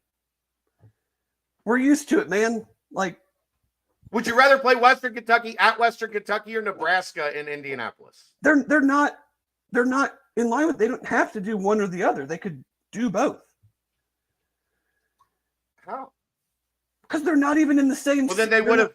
Well, then they moved Nebraska to Indianapolis, and now you only have 6 home games, and that's what you blew the lid about, was that they were only going to have 6 home games. Right, but if the money is the overriding thing, they didn't have to buy out Western Kentucky. If that's the important thing here, well, you don't buy that series out. I think the important thing was not playing a G5 team on the road. I guess. Yeah. I mean, they have several important things, I guess, I don't know. I just, I'm not a huge fan of it. Yeah, Natalie, it's a super fun trip. Lucas Oil Stadium is easily my favorite NFL stadium that I've ever been to, and Indy is a great setup for downtown college football atmosphere. Like, nothing about it, just the game itself is a problem. I just think it's kind of a slap to your fans. Because it's not our responsibility to care about the money. But it's all part of the thing. It's all now. You may not like it, but it is part of the business side of it. If you're going to be a fan, but as a fan, that's not my responsibility. Yeah. No, it's not. It's how you move up. Like Cincinnati got to move up, and in moving up, there were decisions that had to be made in adjusting the schedule for the Big 12. Okay, that's fine. I'm done with this topic. Okay.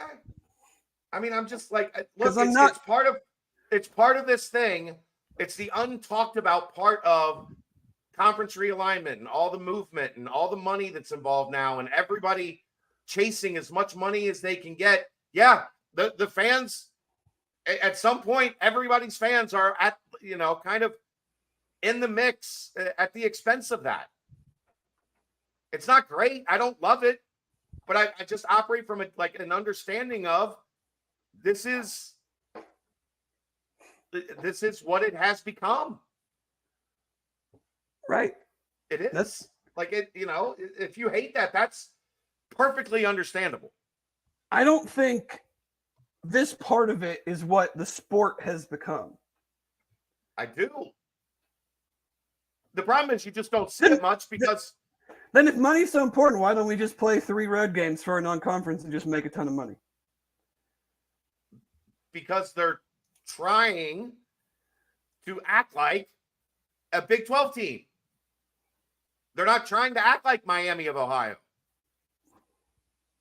They're trying to fit in line with what the new neighborhood the new gated community that they moved into from the suburbs that, the houses cost $300,000, but all of them are shit. Well, tell Cincy Reigns to kick in then. Like I said, it's not my problem. It is. No, it's not, Chad. Yes, it's their problem. They're the ones making $500 million a year salaries. You guys figure it out. Don't pawn it off on the fans like, hey, you guys, you gotta like the crap that Mark Stoops talks about. If you want good players, you gotta pony up. No, come on. Like, if you want good games, sometimes we're gonna have to go play at an NFL stadium so we can make $3 million so that we can, then break even on these buyout games that we have to have. Like that is not my problem. It is now. No, it's not, because I'm not going to give them a dime for it. Maybe they'll sell an extra ticket to a Nebraska fan, and it'll be 60,000 Nebraska fans at a UC so home game. You're not going because you're mad. No, I'm not going because you don't know your schedule. You don't know if you're free on that day or not. I know my schedule doesn't allow me to take a trip to Indy for a day when I could have easily just gone to a game at Nippert. It's an extra 3 hours. No, it's not. In what world is that an extra 3 hours? To drive there and drive back. And you already drive 30 minutes to UC. If you think it's only going to take an hour and a half to leave after that game, then you're... I mean, I don't know what the traffic flow looks like. That's... Okay, 4 hours. I like going to games at Nippert. That's my whole point. Like, I don't give a shit about going to watch Nebraska at Lucas Oil. So you're just... Because you're mad about it, you're not going to go. Maybe. Okay. Like, maybe. I don't know. And if you do go? I'll buy a ticket from Nebraska. Nebraska doesn't have tickets to sell other than their home a lot, like their fan. No, they gave them extras to sell. No. So that article was wrong? I believe, well, they're just giving them the first 25%. Oh, I don't even like. So, like, if you buy a ticket on Ticketmaster, UC gets all that money. Nebraska gets 25%. UC gets 75%. Or is it does the secondary market count? Well, the secondary market has to buy the tickets from somebody. Right. So yeah, it does. So UC's allotment is 3/4 of Lucas Oil Stadium. UC's allotment is the whole stadium. And they're giving 25% of the sales to Nebraska to cover costs, the same as Cincinnati will get $400,000 when they go to Nebraska. Which will never happen. That game is never going to happen. I don't have a magic 8-ball, Dave. I know. I just, You're speaking in hypothetical absolutes. Just like they are saying that they're going to get $3 million. That's what they project. Well, God forbid, there's no chance they could be wrong. Of course they could be wrong. And if they're wrong, hypothetically. The same as when Mike Thomas moved games to Paul Brown Stadium, and we all said it was a terrible idea, and he did it anyway. And then the numbers came back, and they lost a shit ton of money because Mike Thomas didn't think in his brain that, oh, we're Skyline, they're Gold Star. We're Donato's, they're Papa John's. We're Coke, and they're Pepsi. Oh, shit. We just lost all of our money because the people that we work with, we can't work with at Paul Brown Stadium. Like, yeah, he got crucified for that after the fact. And we did it on Bearcat Journal at the time when that information became available.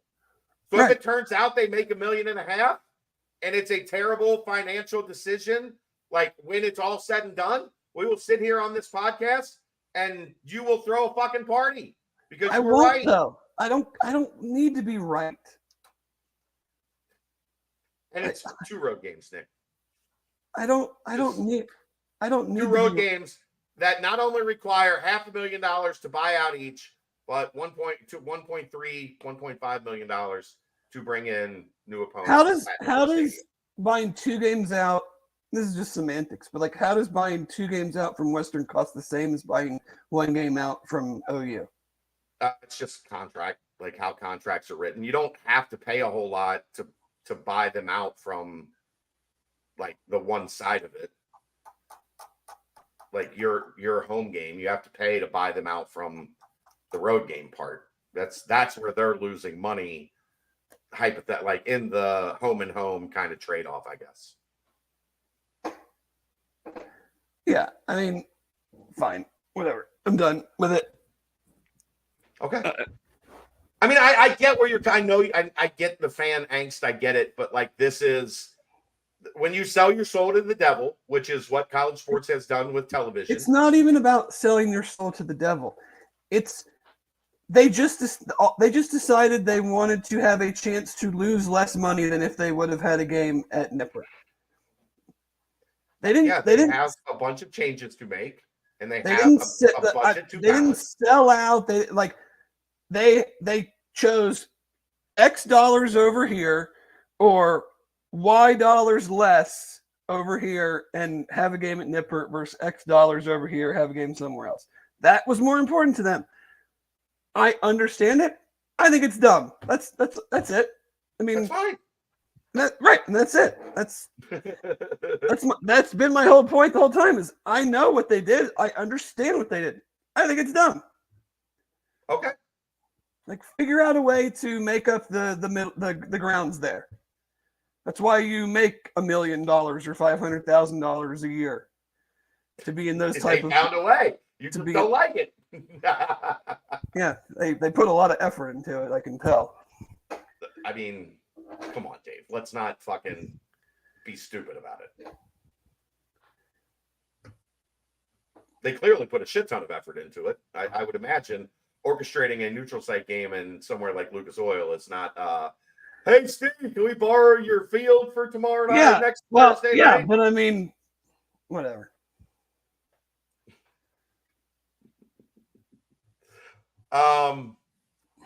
Basketball, we are what 10 days?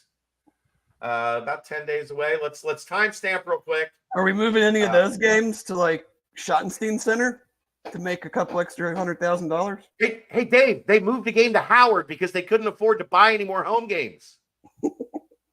You think they did a home and home with Howard because they were flush with cash? You could have bought like a D3 school if you wanted a home game that bad. Dave, here's the other thing. I know people at Wittenberg. I could have got them to come down.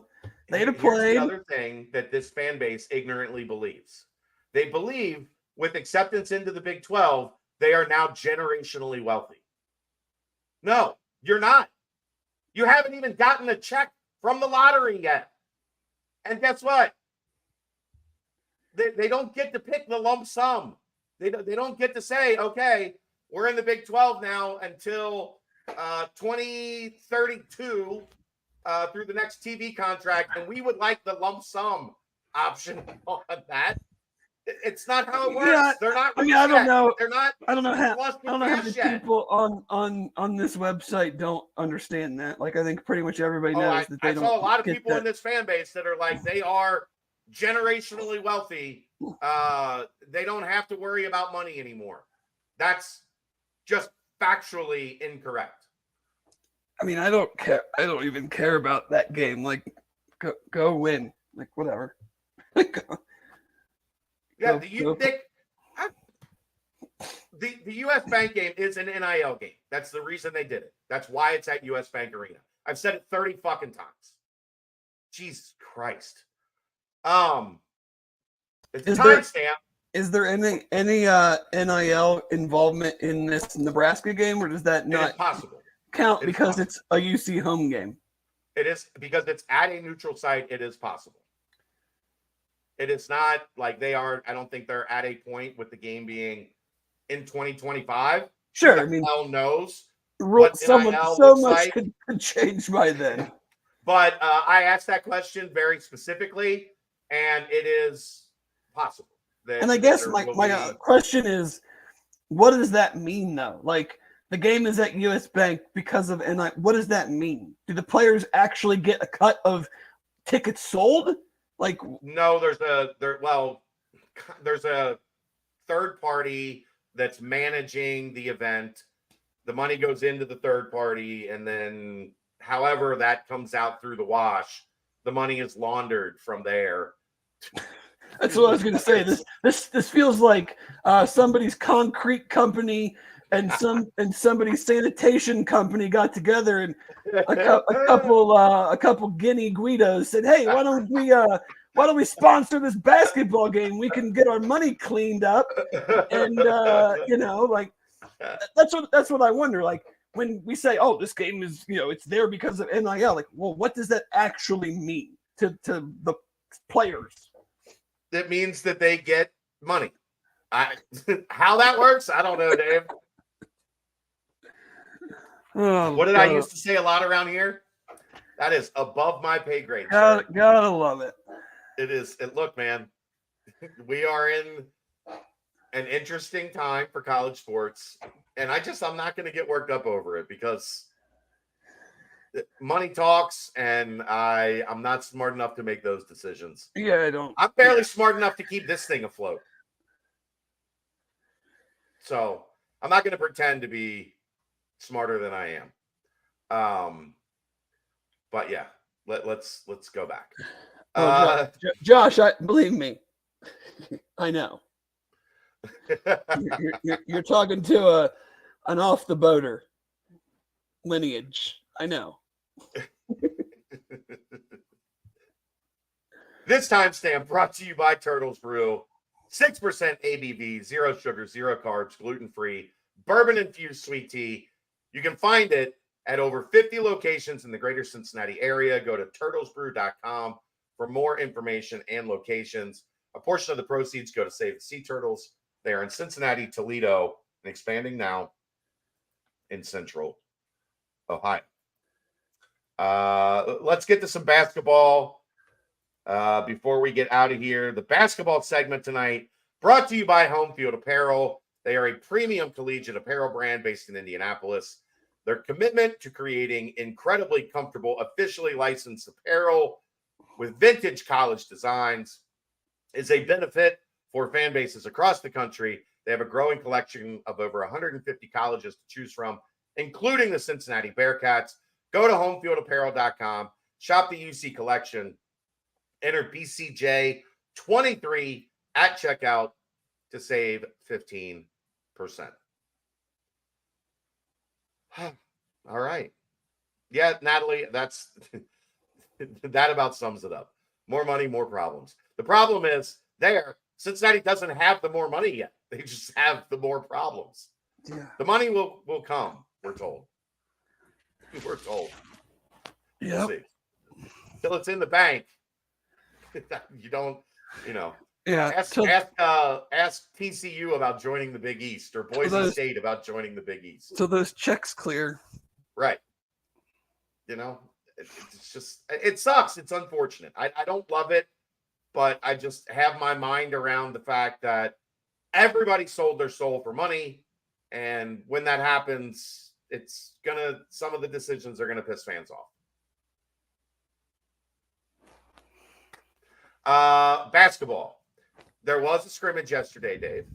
I got to see a decent amount of it as I was bouncing back and forth, talking to you, trying to at least get your blood pressure down a touch so that you weren't in the ICU. Here's the thing. My blood pressure is always, according to my doctors, dangerously low. So this was good. Yesterday was good for you. No, popped it up a little bit because it doesn't change anything. Like I go in there and they're like, "Oh, your blood pressure's kind of low." I'm like, "Yeah, I'm a pretty cool cat, Not dangerously low. I don't want to make it sound like I have any issues, but I know.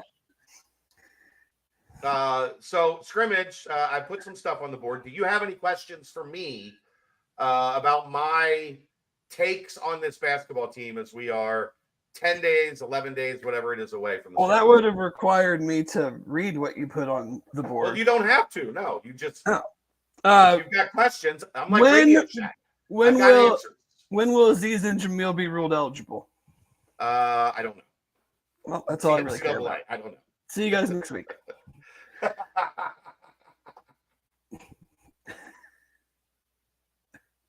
I'll tell you this. They're going to be a lot better with Aziz than without him. Oh, he was playing.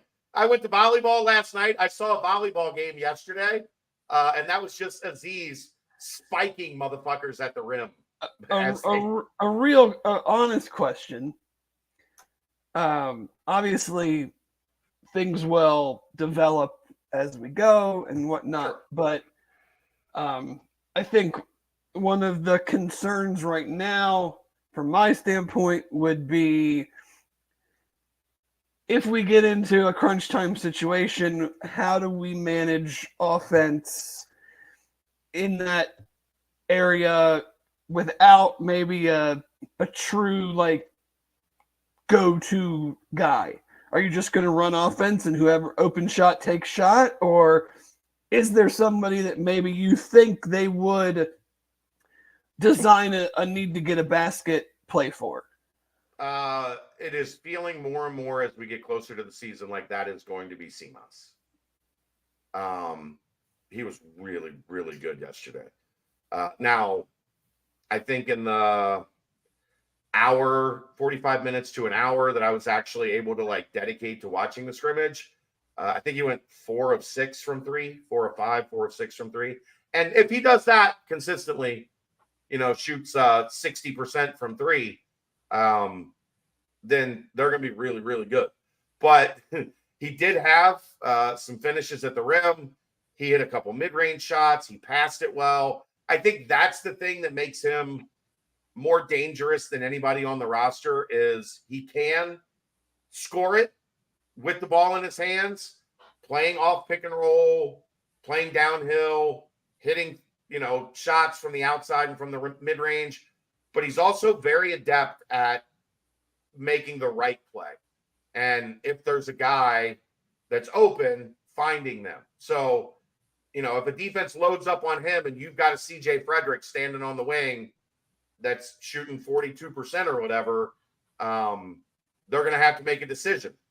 Do we sag down to cut off what Simas is doing, or do we stick with CJ?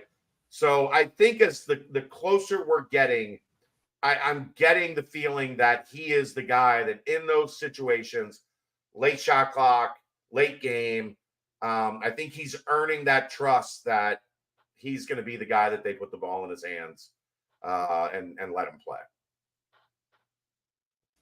I guess the other major question coming in, and we won't really have an answer to this for some time, is the having 2 point guards that have never dribbled the basketball at a major Division I level. I don't think you're going to have a clear answer to that in preseason, but just your overall assessment of Day-Day, Jizzle, confidence level that it might not be just a disaster. I don't think it's going to be a disaster. I do think from what I've seen, I think I've seen 2 practices and 2 scrimmages. Day-Day has been really solid. Now, has he been, all-league point guard? Hiccups. All-league point guard? No. I wouldn't go that route. But I haven't been shaking my head like, oh boy. Are you going to die? No, I'm just thinking. It's like gasping for air. Am I gonna have to finish this show by myself? He just falls out. Oh. I'm good. I think I got it out of the way. I got it. He has been steady. He has been consistent. He's really good to the rim. Yesterday he banged in a couple threes, and his jump shot doesn't look broken. It looks pretty repeatable, pretty solid. I don't know that means he's going to shoot 38%, but if he shoots 34%, 33, 34% with his ability to get to the rim, I think it's a very good sign. Jizzle has moments where you're like, man, he is going to be really, really fucking good. But he also has moments like he was trying to throw a pass on the wing. And I don't know that Aziz could have caught it. And it was to Simas. So, he's impressive. If things go well, he's playing 15 minutes a game. Yeah.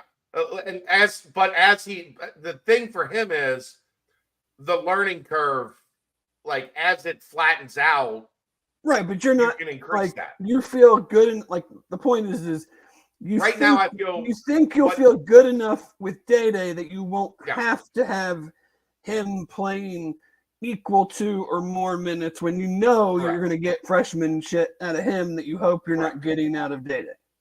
Also, like if you go off the reports from the Maryland scrimmage, Maryland pressed the entire game. Day played 21, 22 minutes and didn't turn it over once.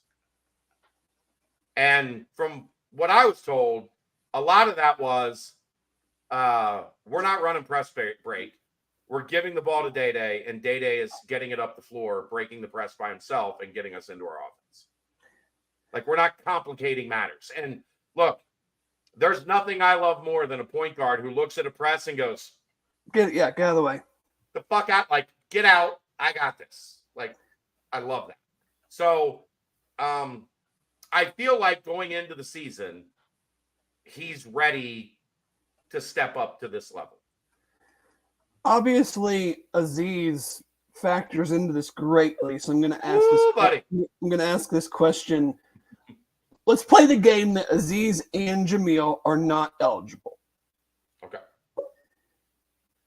A criticism that I had previously was athleticism and just dudes that look like dudes. Because Aziz is obviously a insane athlete. So, and Jamil is a pretty insane athlete too when you consider to be 6'11", 270 pounds and to move right. like he does. Yeah. So they changed the equation greatly. Let's say they're not a part of it. How does this team stack up in that phase, comparatively speaking, to last year or the year before, knowing, again, just like in football, we ain't playing ECU and Tulsa no more. Right. So, like, you know, the wings that we're going to be playing now are not 6'4", they're 6'7", and are trying to be lotto picks. So, like, how does that element of this team compare to previous teams? At point guard, you are significantly more athletic than you've been in a long time. Like those guys, they're 6'1". Micah's calling card was not really athleticism. Right. And even with Mike Saunders, he was fast, but he wasn't. You could get him out of the way easily. Right. Like he wasn't super elite athletic. Speed. He had elite speed. He just didn't have a lot. Like that was the only. That was it. It was the only trick in the bag. And if you bumped him off it all, he's 3 rows up in the bleachers. And did one of these. The wing is interesting, Dave, because you have Dan, who I think with his is a plus for sure. athlete. You have John, who is a plus athlete, pending where the knee is at. Everything I've heard is that they've gotten this far and it looks good.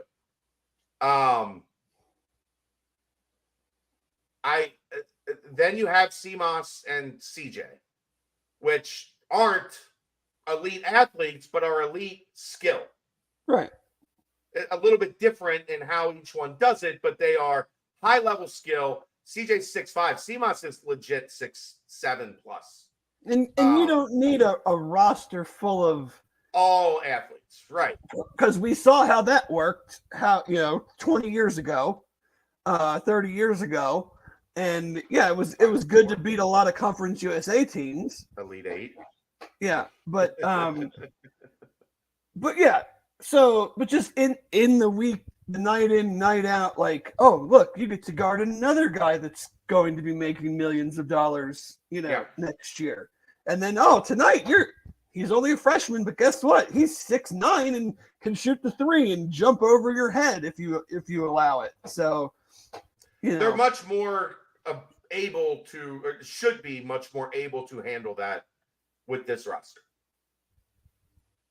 And interestingly enough, Dave, if they don't have Aziz and Jamil, then they look more like a Big 12 team. Right. Because I don't Like- know of anybody else in the league that plays two bigs. Yeah. I mean, I don't know the rosters right now. I know Oklahoma State had two that I think they played together. Two pretty good ones last year that they played together a lot. But no, you have like Kansas will have Hunter Dickinson, and then like KJ Adams and the other guy that came back, but he's more of a McCullough or whatever. McCutcheon, I don't even know, but yeah, there's Andrew not like, McCutcheon? no, not him. There's not like the traditional like 6'11" 5 and 6'9" 4. Yeah, you're not playing Arizona. Yeah. So, and then, do you think this team cumulatively has the ability to be around a 40% 3-point shooting team? No. No? Okay. There aren't many teams in college basketball that shoot 40% from three as a team. No? I Very thought that few. was kind of like the good 3-point shooting teams did that. No, that's like a great 3-point shooting player.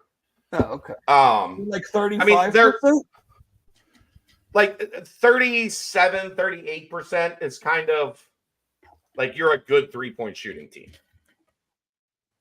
Like if you can shoot that as a team. Now there are some teams that, kind of fudge the numbers in that they don't shoot a lot of threes, but they have like two guys Right. that shoot them that are 45% guys. Yeah.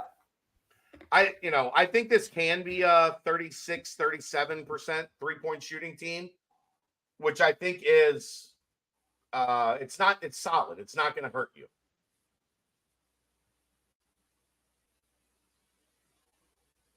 All right. But Yeah, I 40 should yeah. There was one team shot 40% last year from three in college basketball. So Yeah, that's pretty I'm off, fucking elite. certainly off on that number. I need to change my refrain there. But let's see. Well, but I think what you're thinking is as there's lot a of college player, 40% that's shooting the three at a really high clip. Yeah, 36, 37%, Nick, is kind of like that's the range. So yeah, I think this team needs to aim for. I'm certainly off on that Probably going to number. be more like 35. UC shot 30, little over 35 last year, and that was good for 117th in the country. Yeah, but obviously you're talking about volume, like tenths and hundredths of points. Well, yeah, they shot 894 threes last year. Let's see. They're on the third page as far as clear percentage, and there are. I'm looking at it now. 1, 2, 3.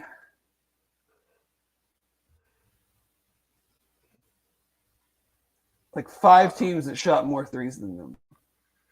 Yeah, that also though was in large part because they happened? didn't have anybody that could get to the rim. Like they couldn't penetrate Right. the score, so they had to do whatever they could to move the ball and find an open three. Plus, DeJulius and Landers would just call their own number when they felt necessary.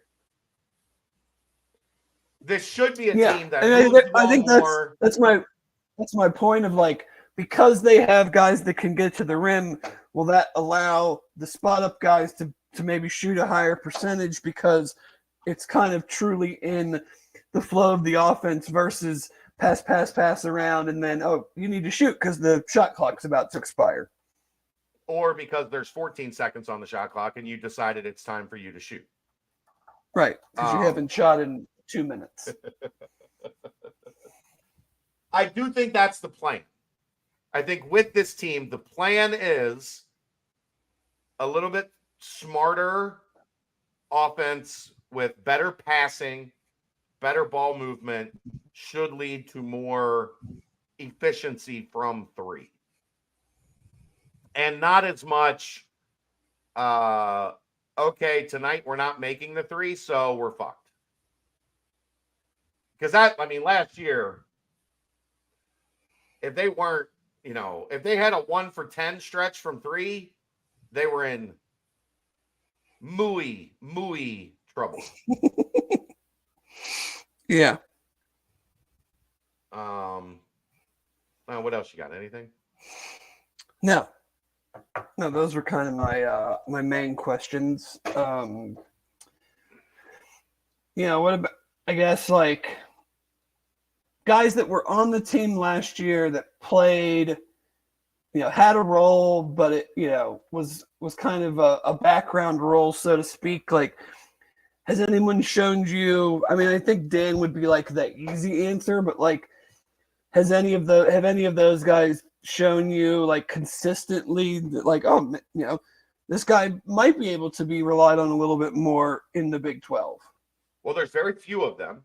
Right. There's only True. 6 guys that returned. Only one of them was in the top 5 in scoring, in Vic.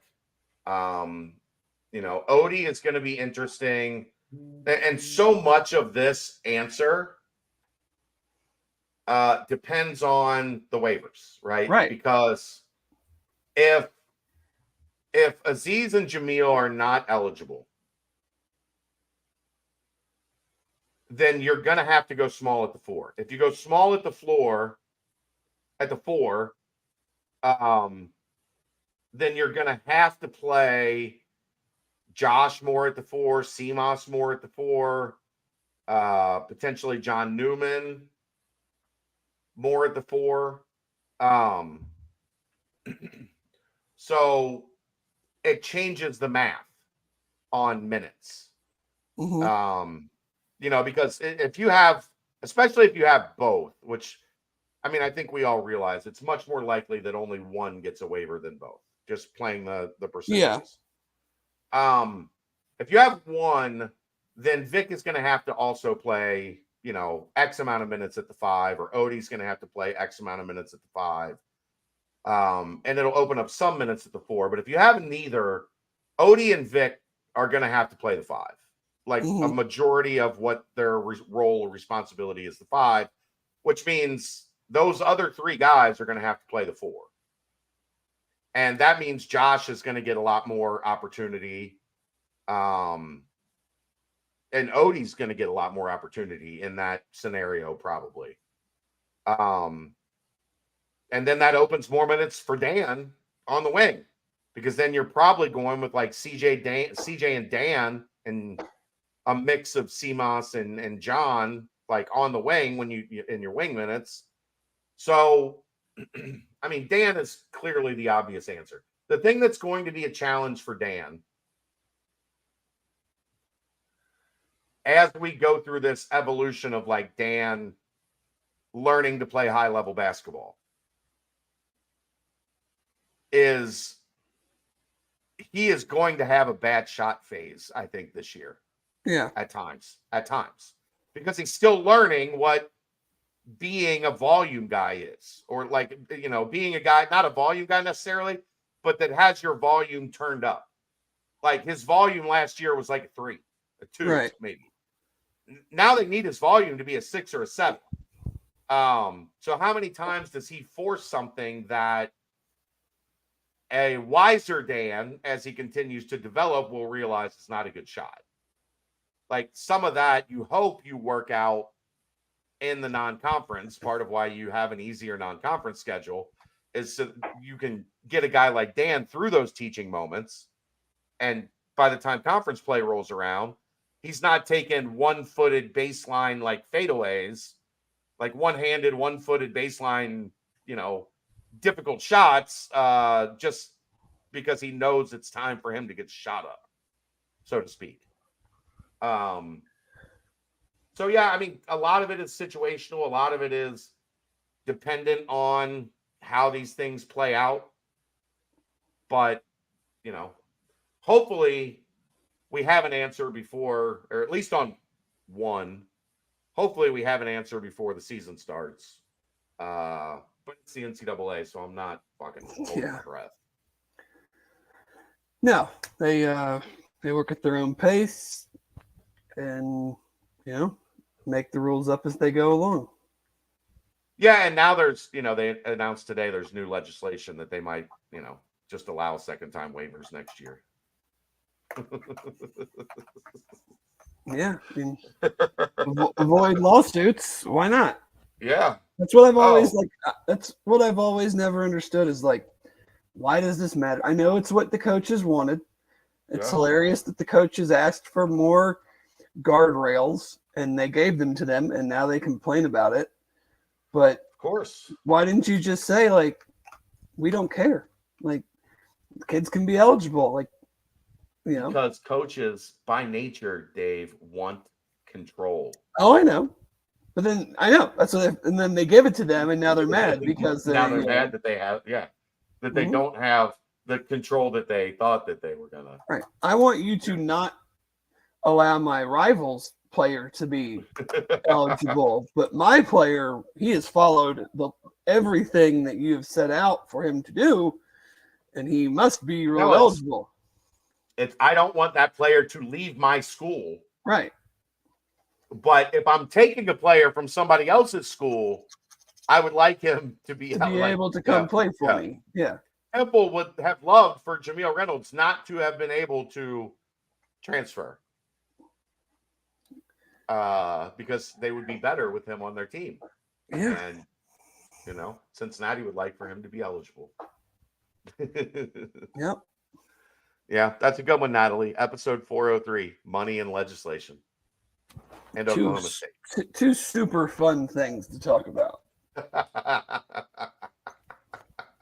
on a college sports podcast. At least your blood pressure's still low. I'll survive. With low blood pressure, maybe not. Like I said. All right, that's gonna wrap it up. Appreciate you, Dave, for holding down the fort while I was at the volleyball. Of course. It was fun. We had a great time. Thanks to Molly Alvey and the volleyball program for hosting. And I guess I'll be. They have 4 more home games. It sounds like I'll be there. Maybe you get season tickets.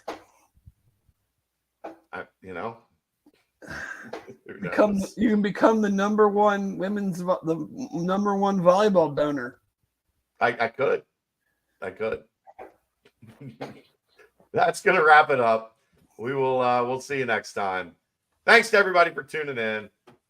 Thanks to our guest. What was his name again? McLean Baxley. Yeah, McLean Baxley.